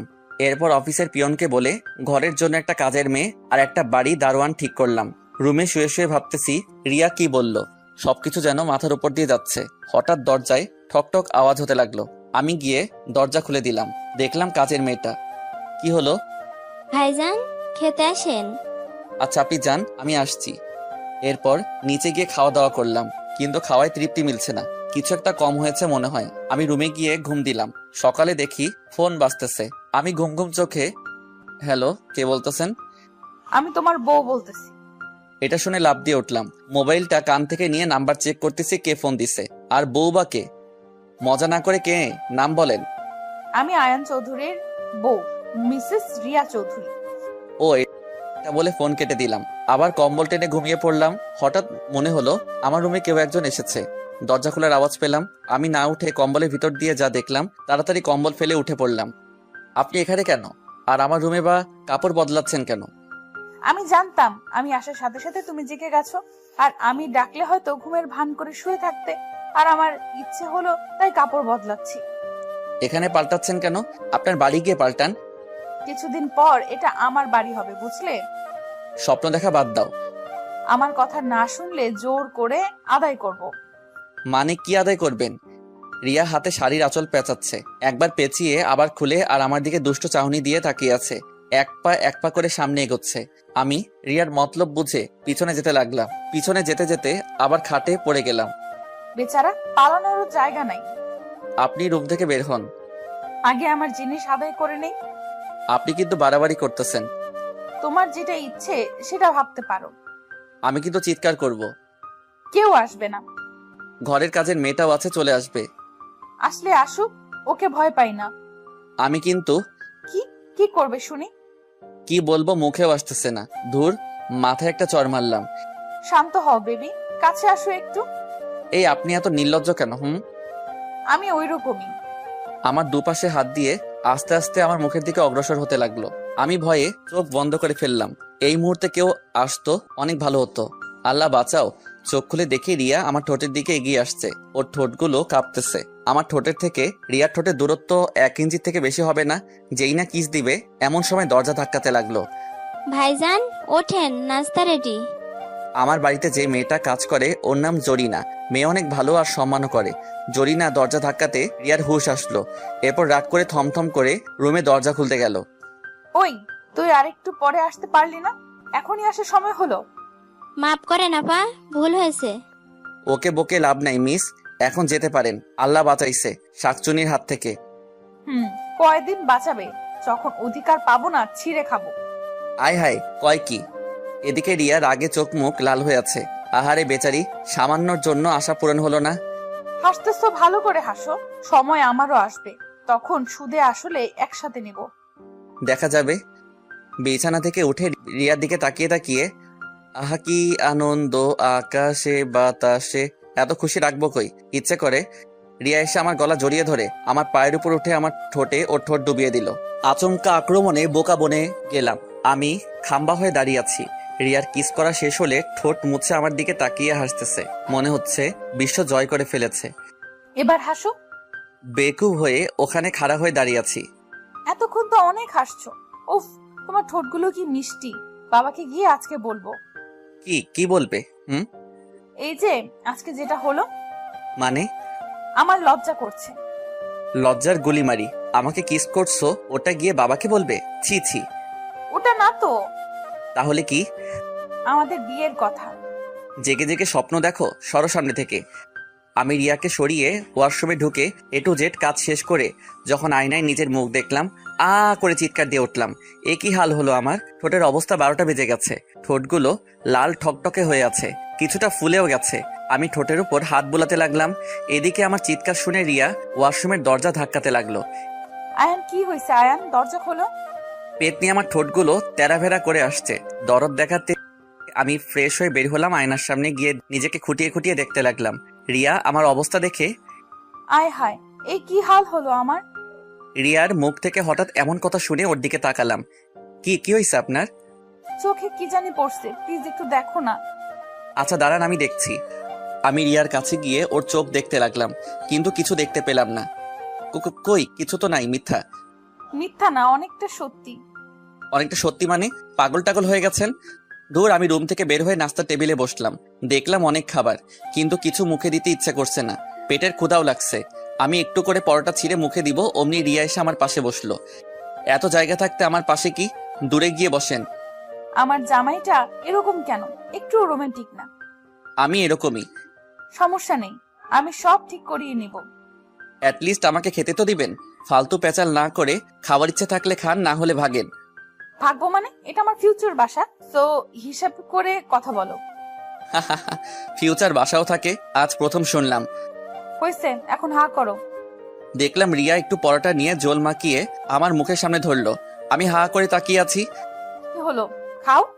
না, আমি নিজেই খেতে পারবো। আপনারটা আপনি নিজেই খান। না, আগে এটা মুখে নাও। না। আমি নিজের মতো খেতে লাগলাম। এরপর খেয়ে ড্রয়িং রুমে বসে আছি। আর চোখে দেখি রিয়া গাল ফুলিয়ে বসে আছে, কিছু খাচ্ছে না। আমি এখন অফিসে চলে যাব, কারো যাওয়ার থাকলে যেতে পারবে। আমি সোফা থেকে উঠে রুমে গিয়ে ব্যাগ না বের হয়ে গাড়িতে বসলাম। একটু পর দেখি রিয়া এসে আমার পাশে বসলো। সামনে বসছেন কেন, পিছনে যান, ওঠেন এখান থেকে। না। দেখেন, কোনো মেয়ে আমার পাশে বসলে কিরকম যেন অস্বস্তি লাগে। লাগুক। আমি আর কথা বাড়ালাম না, গাড়ি নিয়ে অফিসে চলে গেলাম। আমি আমার কেবিনে গিয়ে বসলাম। এরপর সিটে যখন বসলাম দেখি রিয়াও আমার পিছন পিছন চলে আসলো। আমি ওনার দিকে না তাকিয়ে কাজ করতে লাগলাম, আর রিয়া আমার দিকে তাকিয়ে আছে। কোনো কথা বলতেছি না দেখে। তুমি আসলে একটা শয়তান, খবিস, রাম ছাগল, ভেড়া, কালো ব্যাঙ। আরো অনেক কিছু বলে থামলো, আর আমার দিকে তাকিয়ে রাগে ফুঁসছে। রিয়া কি বলতে চাই, কি করতে চাই বুঝেও না বুঝার ভান করে থাকলাম। আজ 4 মাস হতে চলেছে। আমি অফিসে চেয়ারে বসে গালে হাত দিয়ে ভাবতে লাগলাম, একটা দিন ফুপি, আঙ্কেল কিংবা রুহিকেও একটু কল দিয়ে জিজ্ঞেস করলো না কেমন আছি, কি করছি, খাইছি, ঘুমাইছি। কিন্তু পাশে থাকলে দেখি ফুপি নিজের ছেলের মতো করে। বাবা মাও নেই, আজ বড্ড একা একা লাগছে। এখন আমার সবকিছু আছে, গাড়ি বাড়ি, তবে বাবার দেওয়া নেই শুধু ভালোবেসে আগলে রাখার মতো মানুষ। রুহিকে কতটা ভালোবাসতাম, কিন্তু ও আমার কথার কোনো গুরুত্ব দিত না। যাকগে, আমার কপালে ছিল। আর এখন বেশ আর কম সবাই আয়ান চৌধুরী নামে ছিল। মাথায় কোনো দুশ্চিন্তা না থাকার কারণে বাবার কোম্পানি, সরি এখন তো নিজের কোম্পানি, রাত দিন কেটে অনেক দূর এগিয়ে গেলাম। আসতে পারি জনাব? আমি রিয়ার দিকে তাকালাম। আজ শাড়ি পরে এসেছে, অনেক কিউট লাগতেছে। হাতে টিফিন বক্স, হয়তো এটাতে করে আমার জন্য কিছু নিয়ে আসছে। এটা এই মেয়েটার প্রতিদিনই কার কাজ। এই 4 মাসে কোনো একটা দিন নেই আমার কাছে আসেনি, কেয়ার করেনি। প্রতিদিন নিজে খাবার নিয়ে আসতো, কখনো হোটেলের খাবার খেতে দিত না। রাতে ফোন দিয়ে খাইছে কিনা, ঘুমাইছে কিনা জিজ্ঞেস করতো। হঠাৎ মনে হলো কেউ একজন কিস করছে। আমি ভ্যাবাচ্চাকা খেয়ে উঠলাম। পাশে দেখি রিয়া। কি সমস্যা তোমার? হ্যাঁ, যখন তখন ঢুকে পড়ো কেবিনে, তোমাকে আসার অনুমতি দিয়েছে কে? আর বেয়াদব মেয়ের মতো যখন তখন গায়ে ঢলে পড়ো কেন? চোখের সামনে থেকে যাও। আমি চিৎকার করে উঠতে রিয়া ভয়ে কাচুমাচু হয়ে নিচের দিকে তাকিয়ে আছে। কি হলো? সরি, এরকম আর হবে না। এটা বলে নিচের দিকে তাকিয়ে আছে। দেখলাম ওর চোখে পানি টলমলো করছে, হয়তো এখন টুপ করে মাটিতে পড়ে যাবে। কিসের সরি? আর প্রতিদিন খাবার আনো, মানুষজন কি ভাবতেছে? চুপ করে আছো কেন, কথা বলো। রিয়া কিছু না বলে কান্না করতে করতে বলতে লাগলো, আমি তোমাকে অনেক জ্বালাই, তোমাকে অনেক বিরক্ত করি, আমি বেয়াদব। হয়েছে, আজকে থেকে তোমার 2 চোখের সামনেও আসবো না। যাচ্ছি, আর কখনো কোনো দিন তোমাকে বিরক্ত করব না। রিয়া বাম দিয়ে চোখের পানি একবার মুছতেছে, আবার কথাগুলো বলতেছে। দেখলাম চোখ মুখ লাল হয়ে গেছে, গালের দুপাশে লাল হয়ে আছে। হাত দিয়ে ডলতে ডলতে মুখের অবস্থা 12টা বাজাই দিছে। আমি কোনো কথা না বলে চেয়ার থেকে উঠে গিয়ে রুমের দরজা বন্ধ করে দিলাম। আমার দরজা বন্ধ করা দেখে রিয়া আমার দিকে ফিরে তাকালো। দরজা বন্ধ করছো কেন? আমি বাইরে যাব। আমি রিয়ার সামনে গিয়ে ওর মুখের দুপাশে হাত দিয়ে মুখটা ওপর করলাম। রিয়ার চুলগুলো কপালে এসে গেছে, চোখের পানিতে মুখটা ভিজে একাকার হয়ে গেছে। আজকে রিয়াকে অনেক সুন্দর লাগতেছে। আপনা আপনি রিয়ার গালে ঠুস করে একটা কিস করে ফেললাম। এই কি করলাম? রিয়া চোখ বড় বড় করে আমার দিকে রাগি চোখে তাকিয়ে আছে। আমি ভয়ে অন্যদিকে ফিরে গেলাম। না জানি কপালে কি আছে। আমি একটু একটু করে ভয় পিছনে যেতে লাগলাম। রিয়া দৌড়ে আমার সামনে এসে বুকে কিল ঘুষি চড় মারতে লাগলো। আরে ব্যথা পাচ্ছি তো। আমাকে কাঁদালে কেন? ওই স্যার, ন্যাকামি করতে হবে না, সরো। আমি আমার সিটে গিয়ে বসলাম। সাথে সাথে রিয়া আমার সামনে এসে আমার কোলের উপর বসলো আর গলা টিপে ধরলো। আল্লাহ, মেরে ফেলবে নাকি? বিয়ের আগে বিধবা হতে চাও নাকি? তাহলে মেরে ফেলো। কি, তুমি আমাকে বিয়ে করবে? ওরে কলিজা, এতদিনে লাইনে আসছো? কে বলছে তোমাকে বিয়ে করবে? আমার জানুটা। তোমার জানু কে আবার? এই যে এখন যাকে জড়িয়ে ধরে আছি। রিয়া বুকে মাথা দিয়ে শক্ত করে জড়িয়ে ধরে আছে। ওই ওঠো, বাইরে সবাই কি মনে করবে? হ্যাঁ, যার যা ইচ্ছা মনে করো, আমি আমার জামাইটাকে ধরছি। হয়েছে ধরা, উঠো এখন। আচ্ছা, আজকে আমাকে কেমন লাগতেছে? কেমন আবার? রোজকার মতোই লাগছে। এটা বলতে রিয়া দিল একটা কিল। শালার এই মেয়ের হাতে এত জোর কেন বুঝি না। আজকে তোমার জন্য শাড়ি পরে আসছি। ওর দিকে তাকিয়ে দেখি কোমর থেকে কাপড় সরে গেছে। আয় হায়, এ আমি কি দেখতেছি? আমি রিয়ার কোমরে হাত দিলাম। রিয়া লাফ দিয়ে উঠলো। ওই লুচ্চামি করা শুরু করে দিছো? মেরে হাত দিয়ে এক করে ফেলবে। তোমার কোমর দেখা যাচ্ছে কেন? আমার কথা শুনে রিয়া ওর দিকে তাকিয়ে দেখলো, সত্যি তো। রিয়া তাড়াতাড়ি ঠিক করে ফেললো। একটি দেখি না, কি কিউট। না, বিয়ের পর। প্লিজ। মায়ের চিনো, লুচ্চামি ছুটে যাবে। আরে কোমরের তিলটা দেখলে কি হবে? ওটাও দেখিনি শয়তান। সব তো আমার, তাই না? জি না, তোমাকে কোন মেয়ে বিয়ে করবে শুনি? আচ্ছা আচ্ছা, অনেক মেয়ে। কচু। এই আলভি, আয়ান যদি একবার বলে বিয়ে করবে তাহলে চট্টগ্রামের অর্ধেক মেয়ে পাগল হয়ে যাবে। কচু হবে। প্রমাণ দিব। না, এত প্রমাণ দেখাতে হবে না। তুমি আমার, আমি তোমার, দুজনে এক হয়ে সৃষ্টি করব দুষ্টু একটা। ও লজ্জা করছে, আর বলতে পারবো না। ওরে আমার লজ্জাবতী, দুজনে এক হয়ে একটা ফুটবল খেলার টিম বানাবো। এই তো। শয়তান, এত বাচ্চা নিতে পারবো না। আমার শুধু একটা কিউট আয়ান হলেই হবে। পাগল নাকি? আমার মেয়ে বেবি চাই, ছেলে পেলে ভালো না। আজকাল দেখি ছোট ছোট বাচ্চারা লাইন মারা শুরু করছে, ভয় করে অনেক। হয়েছে, বকবকানি বন্ধ করো। এখনো বিয়ে করনি, আবার আসছে বাচ্চা নিয়ে কথা বলতে। কি বলো তুমি? চলো তাহলে আজকে বিয়ে করে ফেলবো। আসছে আমার সাহসী জামাই, আগে আব্বুকে বলবো, এরপর ওনারা যেরকম বলে। না, পালিয়ে বিয়ে করব, অনেক শখ আমার। যাও পালাতে। সবাই যখন জানবে বিশিষ্ট ব্যবসায়ী আয়ান চৌধুরী পালিয়ে বিয়ে করেছে, তখন মজা বুঝবে। আরে এটা কোনো কথা?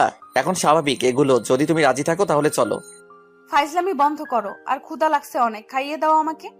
না, তুমি খাইয়ে দাও আজকে। আমি তো প্রতিদিনই খাওয়াই, আজকে খাইয়ে দাও আমাকে। না। রিয়া কোনো কথা না বলে অন্যদিকে ফিরে গাল ফুলিয়ে বসে আছে। আমি একটা লোকটা নিয়ে ওর মুখের সামনে ধরলাম, সাথে সাথে খেয়ে নিল। রাক্ষসী।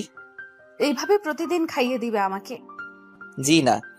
নাকি কিভাবে হ্যাঁ করতে হয় জানা আছে। তাইলে চেষ্টা করে দেখিও। আমি রিয়াকে খাইয়ে দিচ্ছি, আর ও আমার গলা জড়িয়ে ধরে বসে আছে। আমি ওকে খাইয়ে দিতে লাগলাম, মাঝে মাঝে আমিও খেতে লাগলাম। হঠাৎ কেউ একজন দরজা ধাক্কাতে লাগলো। আমি গিয়ে দরজা খুলে দিলাম। যা দেখলাম, আরোহী দরজার সামনে দাঁড়িয়ে মিট মিট করে হাসতেছে। আমি ওর হাসি দেখে বুঝে ফেলছি কেন হাসতেছে। আমার দিকে তাকিয়ে দেখি কেবিনে ঢুকে গেল আর রিয়ার পাশে গিয়ে দাঁড়ালো। আমি আরোহীর কথা শুনে কাশতে লাগলাম। রিয়া আরোহীর কথা শুনে লজ্জায় মাথা নিচু করে আছে। আরোহী, তুমি কিসের জন্য আসছো বলো? আমার একটা কাজ আছে। স্যার, এই ফাইলটা দেখেন, সব ঠিকঠাক আছে নাকি একটু দেখলে ভালো হয়। ওকে, তুমি টেবিলে রাখো, আমি পরে দেখতেছি। আচ্ছা।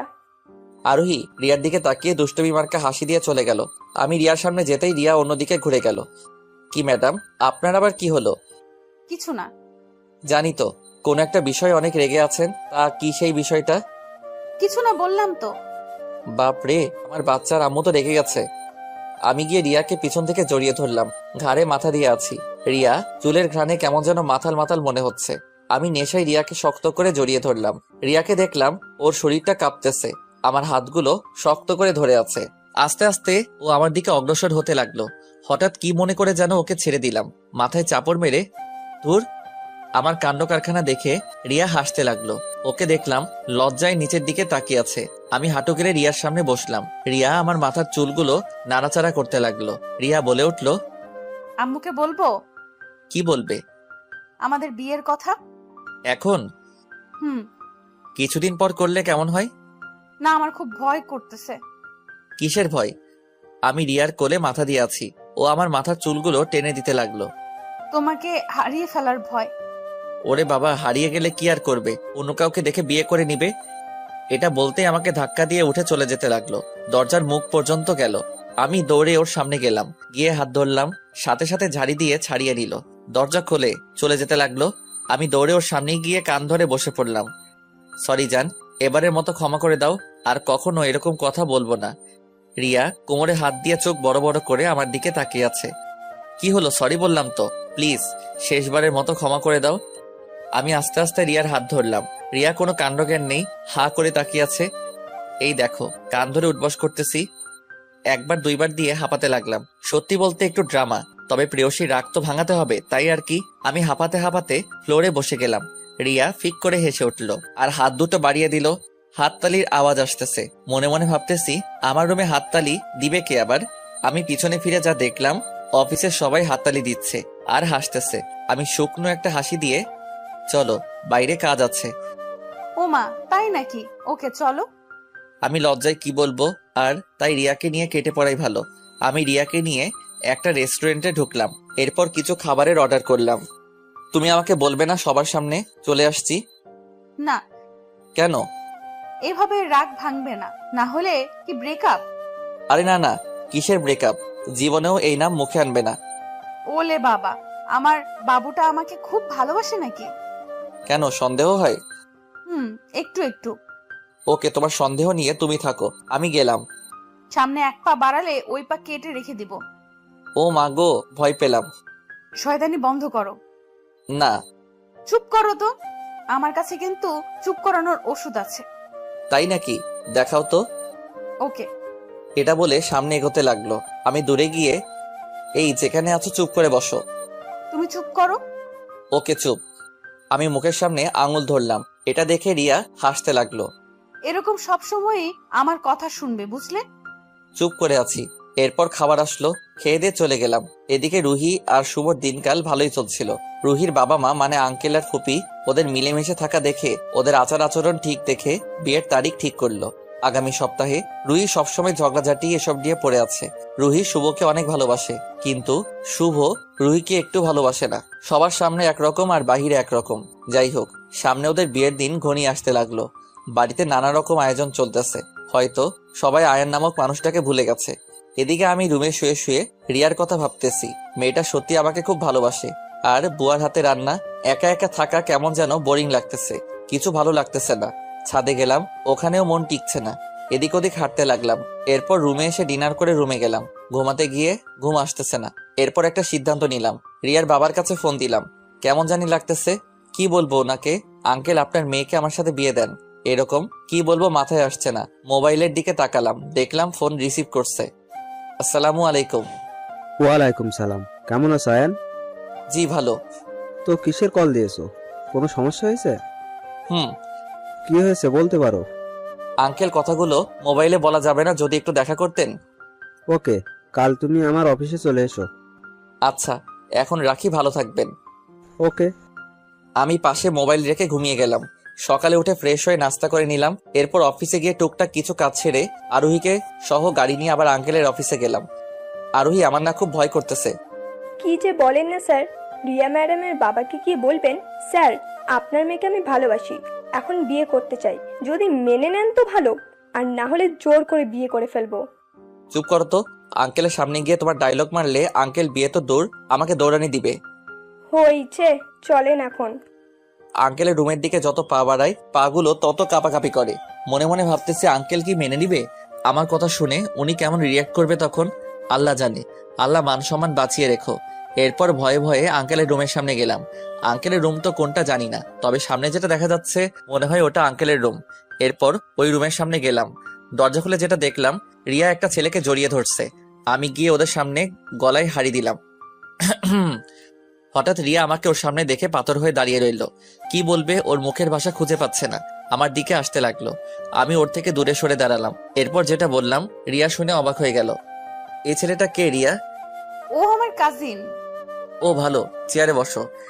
রিয়ার পা গুলো থরথর করে কাঁপছে, হয়তো ভয় কাঁপছে। কি বলি না কি বলি, তবে মাথা শান্ত রাখাই ভালো। কি হলো, বসো। রিয়া ভয়ে ভয়ে চেয়ারে গিয়ে বসলো। আমি ওর অবস্থা দেখে হাসি পাচ্ছে। এত ভয় পাওয়ার কি আছে? আমি কে হই তোমার? আমাকে ভয় পেতে হবে না।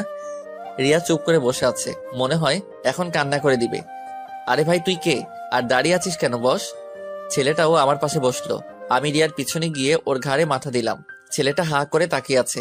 রিয়া কি বলবে ভেবে পাচ্ছে না। রিয়া, আমি কে ছেলেটাকে বলছো? না না না। তো বলো। কিরে রিয়া, ছেলে যখন থেকে আসছে দেখি তুই ভয় পাচ্ছিস, আর ছেলেটা এত লুচ্চা কেন? এটা বলতে দিল না, ঠাস করে একটা লাগাই দিল। ও আমার জামাই, আমার সাথে যা ইচ্ছে তাই করবে, তুই বলার কে? আর ও লুচ্চা কিসের? ওকে নিয়ে আর কিছু বলবি না। আরে রিয়া, শান্ত হও। আর ছেলেটাকে মারছো কেন? সরি শফিক ভাই। ভাই, আপনার বউ একটা ডাইনি, দূর বসবই না। এটা বলে শফিক রাগে গপ গপ করে দ্রুত পায়ে হেঁটে চলে গেল। তা এই ছেলেটাকে জড়িয়ে ধরলে কেন? সরি জান, আর হবে না। না, যাও, যাকে ইচ্ছে জড়িয়ে ধরো, বাই। আমি প্যান্টে হাত ঢুকিয়ে ধীর পায়ে হেঁটে চলে আসতেছি। এমন সময় রিয়া এসে পিছন থেকে জড়িয়ে ধরলো। আর হবে না এরকম। তুমি না কিউট বর, লক্ষ্মী জামাই, আমার গুলুমুলুর আব্বু, আমার ছিন্টু মিন্টুর আব্বু, আমার। চুপ করো, এগুলো কিসের নাম বলতেছো? আর আজকে যদি ভুল বুঝে চলে যেতাম তাইলে কি হতো? জীবনেও আর কারোর সামনে যাব না। তুমি না বলা অব্দি কোনো ছেলের সাথে কথা বলবো না, কোথাও যাব না, কোনো ছেলেকে আর জড়িয়েও ধরবো না। তোমার লক্ষ্মী বউ হয়ে তোমার সব কথা শুনবো। সত্যি তো? হুম। ওকে, শ্বশুর আব্বার কাছে চলো। আসো।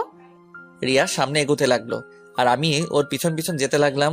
রিয়া কিছু দূর গিয়ে পিছনে দেখতে লাগলো আমি আসতেছি কিনা। রিয়া সামনে একটা রুমে ঢুকলো, আমি ওর সাথে ঢুকলাম। আসসালামু আলাইকুম। ওয়ালাইকুম সালাম। কেমন আছেন? জি ভালো, আপনি? ভালো। কি রে রিয়ামা, তুই কিছু বলবি? হুম। কি বল? রিয়া আমার দিকে তাকালো, আবার আঙ্কেলের দিকে তাকালো, এরপর আস্তে আস্তে বলে উঠলো, বাবা, আমি তোমার কাছে কিছু চাইলে দিবা? অবশ্য তুই আমার একমাত্র মেয়ে, কি লাগবে বল, এখনই এনে দিব। ওটা অনেক বড় জিনিস। যতই বড় হোক এনে দিব, শুধু একবার বল। বাবা, আমি আয়ানকে ভালোবাসি, ওকে আমার করে দাও। আঙ্কেল অবাক হয়ে আমার দিকে তাকিয়ে রইলো। রিয়া নিচের দিকে তাকিয়ে আছে। এরপর আঙ্কেল সিট থেকে উঠে আমার চারপাশে হাঁটতে লাগলো। এরপর আমাকে দেখা শেষ হলে, পারবে তো আমার এই পাগলি মেয়েটাকে সামলে রাখতে? আমি আঙ্কেলের মুখ থেকে এমন কথা শুনে খুশি হয়ে একবার আমার হাতে তুলে সারা জীবন রানীর মতো রাখবো, কষ্ট কখনো সামনেই আসতে দিব না। বেশ, তাইলে আর কি, আমিও রাজি। এটা শুনতে রিয়া ইয়াহু বলে আমাকে জড়িয়ে ধরলো। আমি শক্ত হয়ে দাঁড়িয়ে রইলাম। সামনে আঙ্কেল। রিয়া এটা কি করছে? আঙ্কেল আমাদের দিকে তাকিয়ে তাকিয়ে হাসছে। রিয়া পরিস্থিতি টের পেয়ে লজ্জা পেয়ে ছেড়ে দিল। আঙ্কেল, আপনি তো জানেন আমার পরিবার বলতে তেমন কেউ নেই।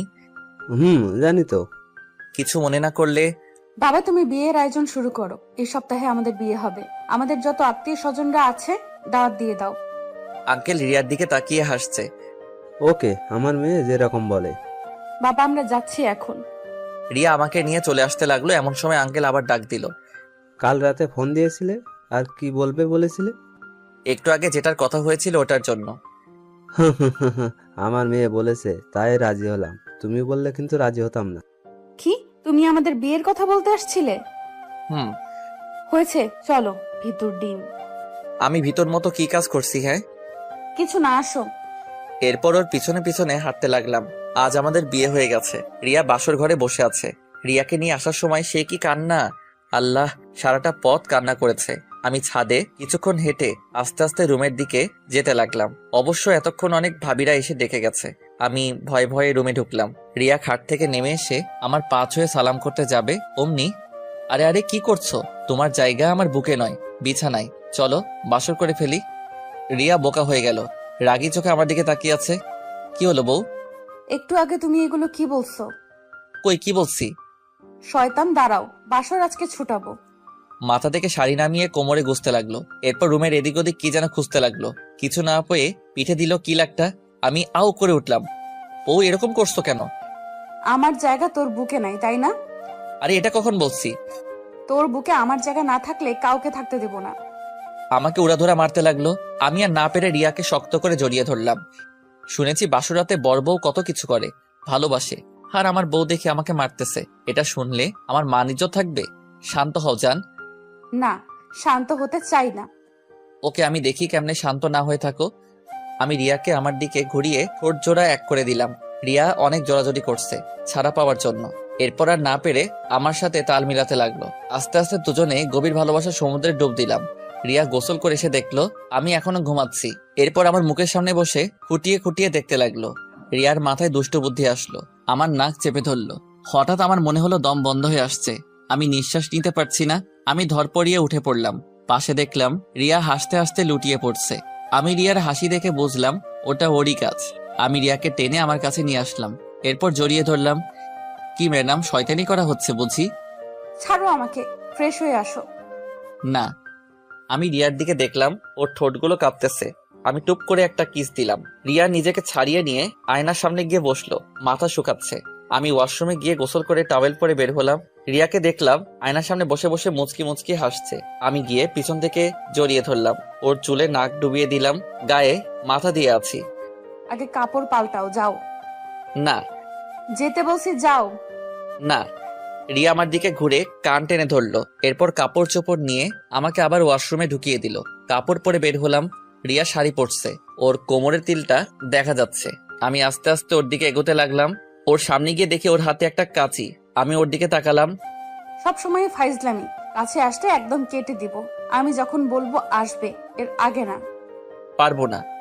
আমার কথা না শুনলে কথা নাই, যাও। আমি কে যা আমার কথা শুনবে? ওকে যাও, আসবো না আর। খুশি তো এবার? হুম। আমি দরজা খুলে বের হয়ে গেলাম। এরপর নাস্তার টেবিলে গিয়ে বসলাম। টেবিলে দেখলাম অনেক খাবার। কিছু খাবার মুখে দিলাম, এমন সময় রিয়া এসে আমার কোলে বসলো। উঠো। না, উঠবো না, খাইয়ে দাও আমাকে। বয়ে গেছে আমার, পারবো না। দিবে না? না। সত্যি? হুম। আমি কিন্তু রাগ করব। করো, আমার কি। আমি কিন্তু সত্যি সত্যি রাগ করব। তো করো না। যাও, তোমার সাথে কথা নাই। রিয়া আমার উপর থেকে উঠে অন্য চেয়ারে গিয়ে বসলো। আমি মনে মনে আমার কি যাকগে, আমি চামচ নিয়ে মুখে দিব, অমনি রিয়া আমার হাত ধরেও খেয়ে নিল। আমার দিকে তাকাচ্ছে না। আমি আবার খাবার মুখে দিব, অমনি খেয়ে নিল। দুজনে দুষ্টুমি করতে খাবার খেয়ে শেষ করলাম। পর কলিং বেল বেজে উঠলো। রিয়া গিয়ে দরজা খুলে দিল। আমি যাকে দেখলাম মনে মনে বলে উঠলাম, রুহি, রিয়ার সাথে দুষ্টুমি করে খাবার শেষ করছি। এমন সময় কলিং বেল বেজে উঠলো। আমি উঠতে যাব, অমনি রিয়া। তুমি বসো, আমি দেখছি। এরপর রিয়া গিয়ে দরজা খুলে দিল। এরপর যাকে দেখলাম, রুহি রিয়াকে ধাক্কা দিয়ে ঘরে ঢুকে গেল। রিয়া ওখানে চুপ করে দাঁড়িয়ে আছে। হয়তো ভাবতে পারছিল না এমন কিছু হবে।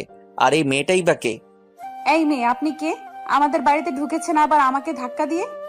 রুহি চুপ করে সোফার উপর বসে আছে, কোনো কথা বলছে না। কি হলো বলেন, আপনি কে? রিয়া, এদিকে আসো। রিয়া চুপটি করে এসে 2 হাত দিয়ে জড়িয়ে ধরে আমার পাশে বসলো। এটা দেখে রুহি চোখ বড় বড় করে আমার দিকে তাকিয়ে আছে। আয়ান, কে এই মেয়ে? তোকে জড়িয়ে ধরেছে কেন? আমি আমার স্বামীকে জড়িয়ে ধরছি, অন্য কাউকে না। আর আপনি বলার কে? এই মেয়ে, তুই যদি আরেকবার কথা বলিস। রিয়ার দিকে রাগী চোখে তাকিয়ে আছে, মনে হচ্ছে এখনই গিলে খাবে। আর একবার কথা বললে কি? হ্যাঁ, আমার বাসায় এসে আমাকে ধমক দিচ্ছেন? আমি বোকাশোকা হয়ে 2 পেতনির ঝগড়া দেখতেছি। ওই তুই চুপ নাকি? চুপ করব কেন? রুহি রাগে রিয়ার দিকে আসতে লাগলো। যেই না রিয়ার কাছে আসবে, রুহি তোর সিটে গিয়ে বস, আমি বলছি। এই মেয়েটা যেন আর কথা না বলে, যা বলার তুই বল। আয়ান, আমার কিন্তু রাগ হচ্ছে। একটা অচেনা অজানা মেয়ে এসে আমাকে চুপ করতে বলছে, তুমি কিছু বলো। রুহি রাগে ফায়ার হয়ে এসে রিয়ার চুল ধরলো। একে অপরের সাথে মারামারি লেগে গেছে। একজনে বলছে তোকে আজকে এখানে পুঁতে রেখে দিব, আরেকজনে বলছে তুই আমার বাড়ি এসে আমাকে ধমক দিস, তোকে আজকে খাইছি। কি মজার না দৃশ্য। পরে কি হচ্ছে বুঝতে পেরে ছুটাতে গিয়ে দেখি দুজনে এক্সপার্ট, কেউ কাউকে ছাড়তেছে না। পরে রাগ করে ঠাস করে একটা রিয়ার গালে চর বসিয়ে দিলাম। একটা থাপ্পড়ে দুজনের ঝগড়া শেষ। রুহি হেসে হেসে সোফাতে গিয়ে বসলো, আর রিয়া আমার দিকে অবাক হয়ে তাকিয়ে আছে। আর ওর চোখ দিয়ে টুপটুপ করে পানি বের হচ্ছে। ওর হাত পা গুলো কাঁপছে, চোখ দুটো লাল হয়ে গেছে। সরি রিয়া, ভুল হয়েছে। কি করে বসছি জানি না। আমি রিয়ার হাত ধরতে গেলে রিয়া ঝাড়ি মেরে দৌড়ে উপরে চলে গেল। হয়তো রুমে গিয়ে এখন কান্না করবে। আমি ধপ করে সোফার উপর বসে পড়লাম, মাথায় হাত দিয়ে বসে আছি। রুহি এরে আমার পাশে বসলে আমি দূরে সরে বসলাম। মেয়েটা কে আয়ান? তুই এখানে কেন আসছিস? মেয়েটা কে? দেখ, তোর কারণে ওকে থাপ্পড় মারছি। প্লিজ এমন কিছু করিস না যাতে আমাদের সংসার ভেঙে যায়। কি সংসার? কিসের সংসার? কার সংসার? রিয়া অবাক হয়ে দাঁড়িয়ে গেল। রুহি, তুই শান্ত হয়ে বস আর আমার কথাগুলো শোন। না, এরকমই বল। একটু আগে যার সাথে ঝগড়া করলি সে হচ্ছে রিয়া, আমার বউ। আর আমাদের বিয়ে হয়েছে কালকে। তুই বিয়ে করেছিস? হুম। আমাদের একটু বলার প্রয়োজন মনে করলি না? তুই নিজেই ঘর থেকে বের করে আবার বলিস তোকে কেন বলিনি। এখানে কেন আসছিস তুই, ওটা বল। তুই আমার সাথে এভাবে কেন কথা বলছিস? কিভাবে বলছি? হ্যাঁ, তুই অনেক পাল্টে গেছিস আয়ান। আমার আগের আয়ান শেষ হয়ে গেছে। রুহি কান্না করতে করতে চলে গেল। ও রুমে গিয়ে দরজা বন্ধ করে দিল। আমি মনে মনে ভাবতেছি কোন জ্বালায় পড়লাম আল্লাহ জানে, সামনে কোন ঝামেলায় পড়ি। আল্লাহ সব ঝামেলা থেকে উদ্ধার করো। আমি আস্তে আস্তে রুমে গেলাম। গিয়ে দেখি রুমের দরজা খোলা। আমি ভয়ে ভয়ে রুমে ঢুকলাম। রিয়াকে দেখলাম বেলকনিতে দাঁড়িয়ে দাঁড়িয়ে কান্না করছে। কিছুক্ষণ পরপর হাতের উল্টো পৃষ্ঠা দিয়ে পানি মুছতেছে। আমি গিয়ে পিছন থেকে জড়িয়ে ধরলাম।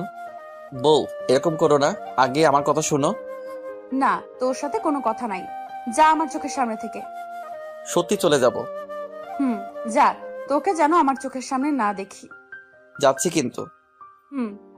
আমি যাচ্ছি এবার। রিয়াকে তখনও জড়িয়ে ধরে আছি। রিয়া আমার দিকে ফিরে আমার গলা চেপে ধরলো। তুই অন্য একটা মেয়ের জন্য আমাকে মারলি, তোকে আজ মেরে ফেলবো। তাই নাকি? দেখি মারো, তোমার হাতে মরতেও রাজি আছি। মরার খুব শখ না? শুধু তোমার হাতে। রিয়া আমার গলা চেপে ধরলো। যখন একটু জোরে চেপে ধরলো, মাটিতে লুটিয়ে পড়লাম। রিয়া আমার মাটিতে পড়ে যেতে নিলে আমাকে ধরে ফেললো।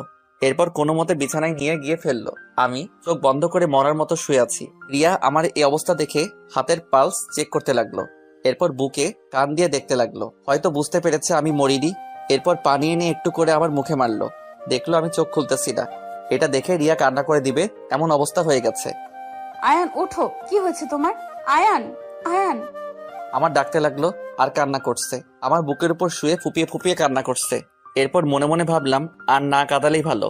রিয়া আমাকে কতটা ভালোবাসে জানি না, তবে আমার থেকে বেশি ভালোবাসে। আমি রিয়াকে জড়িয়ে ধরলাম। এরপর ওকে নিচে পেলে ওর উপরে উঠে বসলাম। এতক্ষণে বুঝতে পেরেছে আমি ভঙ্গ ধরছি। আমার জানটা অনেক কান্না করছে। দেখি চোখের পানিগুলো মুছে দিতে যাব, এমন সময় রিয়া আমাকে নিচে ফেলে আমার উপর রিয়া উঠে গেল।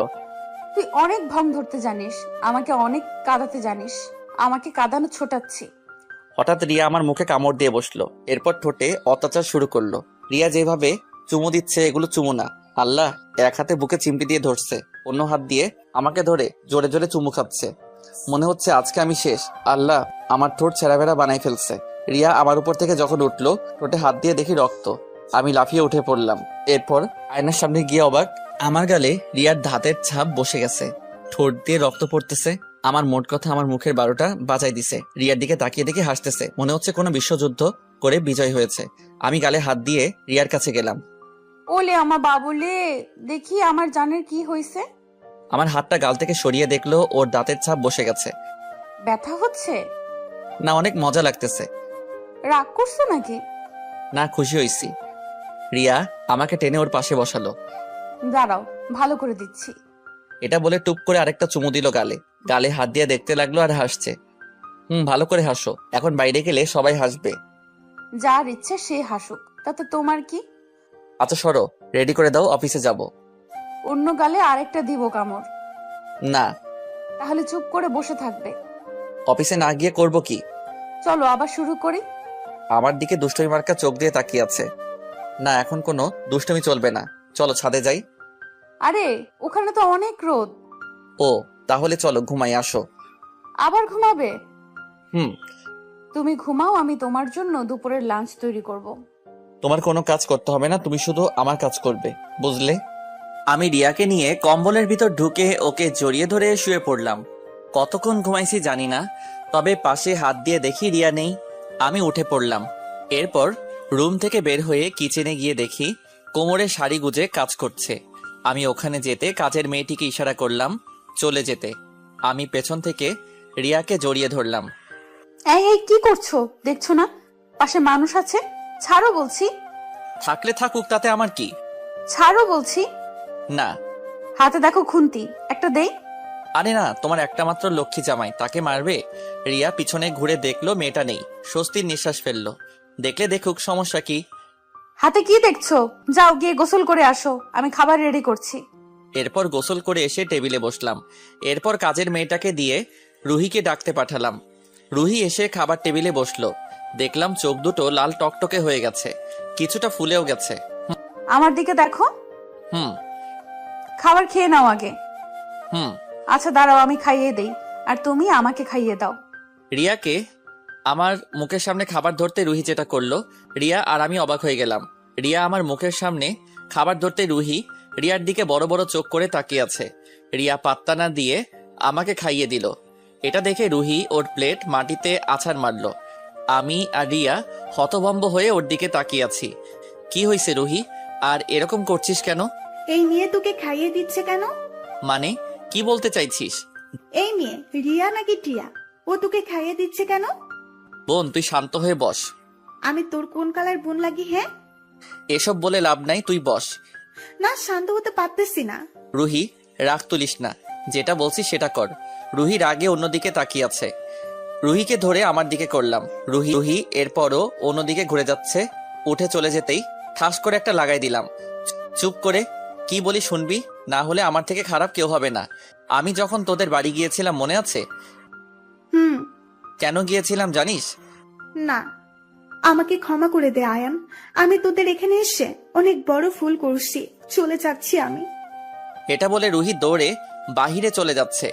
আমাদের বাড়িটা শহর এলাকায়, তাই যা হওয়ার হলো। রুহি দৌড়ে রোডের মাঝখানে চলে গেল। ওর পিছু পিছু আমি আর রিয়াও দৌড় দিলাম। কিন্তু রক্ষা করতে পারলাম না। সামনে একটা বাস আসছিল। রুহি, এটা করিস না প্লিজ। রুহি, রুহি, রুহি, রুহি আমাদের দিকে তাকিয়ে আছে। ওর চোখ দিয়ে পানি পড়তেছে। ও মনে মনে ভাবতেছে, প্রিয়জনকে না পাওয়ার চেয়ে একেবারেই চলে যাওয়া ভালো। মরে গেলে মনে হয় সব কষ্ট দূর হয়ে যাবে। রুহি বাসের ধাক্কা খেয়ে অনেক দূরে ছিটকে পড়ল। আমি আর রিয়া জোরে রুহি বলে চিৎকার করে উঠলাম। রুহির কাছে দৌড়ে গেলাম। রুহি ছোট ছোট চোখ করে আমার দিকে তাকিয়ে আছে। চোখ দিয়ে পানিও পড়তেছে, আবার হাসতেছে। চিন্তা করিস না আয়ান, কাউকে আর চালাবো না, চিরতরে ঘুমিয়ে যাব। এরকম বলিস না রুহি, কিছু হবে না তোর। আমাকে বাঁচাতে চেষ্টা করিস না আয়ান, আমি মরতে চাই। না, তোকে আমি কিছুতেই মরতে দিব না। রুহি এক হাতে আমার গলা জড়িয়ে ধরে আর বুকে মাথা দিয়ে হাসতেছে। রুহির এই হাসির মানে কি তা আমার অজানা। আমি রুহিকে কোলে তুলে নিলাম। অ্যাম্বুলেন্স ডেকে রুহিকে হাসপাতালে নিয়ে গেলাম। রুহিকে ওটিতে নিয়ে গেল। আমি ফুপিকে কল দিয়ে বলে দিলাম, এখন অনেকের মনে হয়তো প্রশ্ন, রুহির তো বিয়ে হওয়ার কথা, এখানেই বা আসলো কেন? ফ্ল্যাশব্যাক, রুহির আর শুভর বিয়ের দিন। শুভর ফোনে একটি কল আসলো। ভাই কেমন আছেন? ভালো, আপনি কে? মনে করেন আপনার আপন কেউ। কথা না ঘুরিয়ে, কথা না পেঁচিয়ে কি বলার আছে বলেন। তা তো বলবোই। দেখেন, আমি খুব বিজি, কি বলার আছে বলেন। আপনার ফোনে একটা ভিডিও দিলাম, দেখেন।